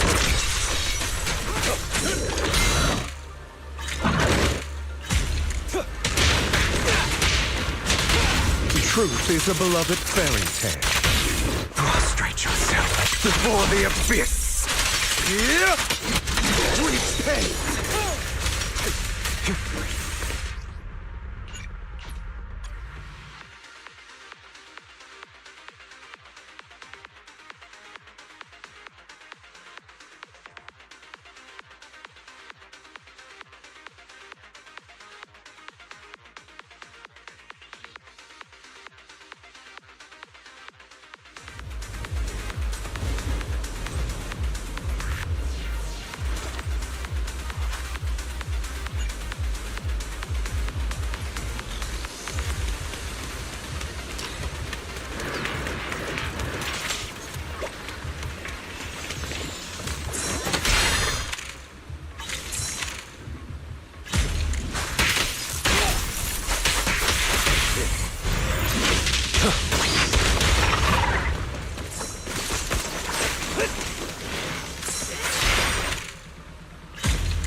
Let the party begin.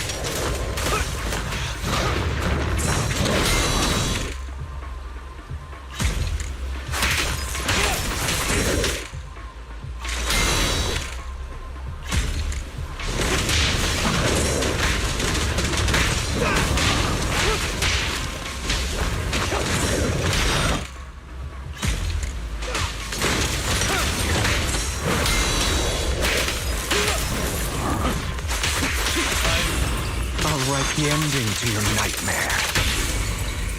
Don't look straight in the eye. Watch and learn. Freeze all evil.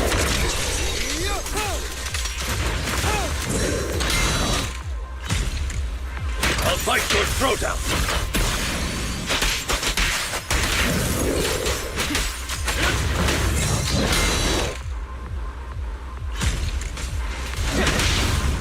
Truth is a beloved fairy tale.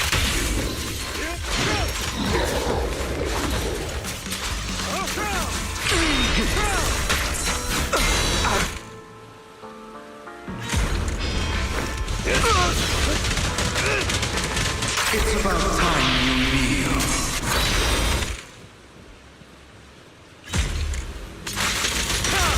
Not bad. I'll write the ending to your nightmare. Truth is a beloved fairy tale. Prostrate yourself before the abyss. Make way for the undefeated champion!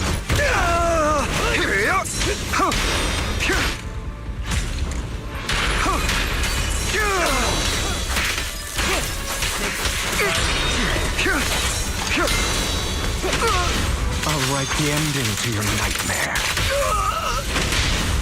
Truth is a beloved fairy tale.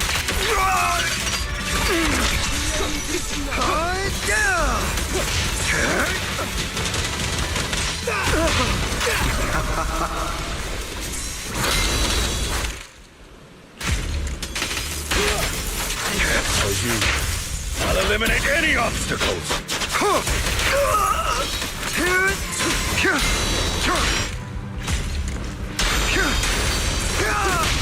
I'll write the ending to your nightmare. Party begins.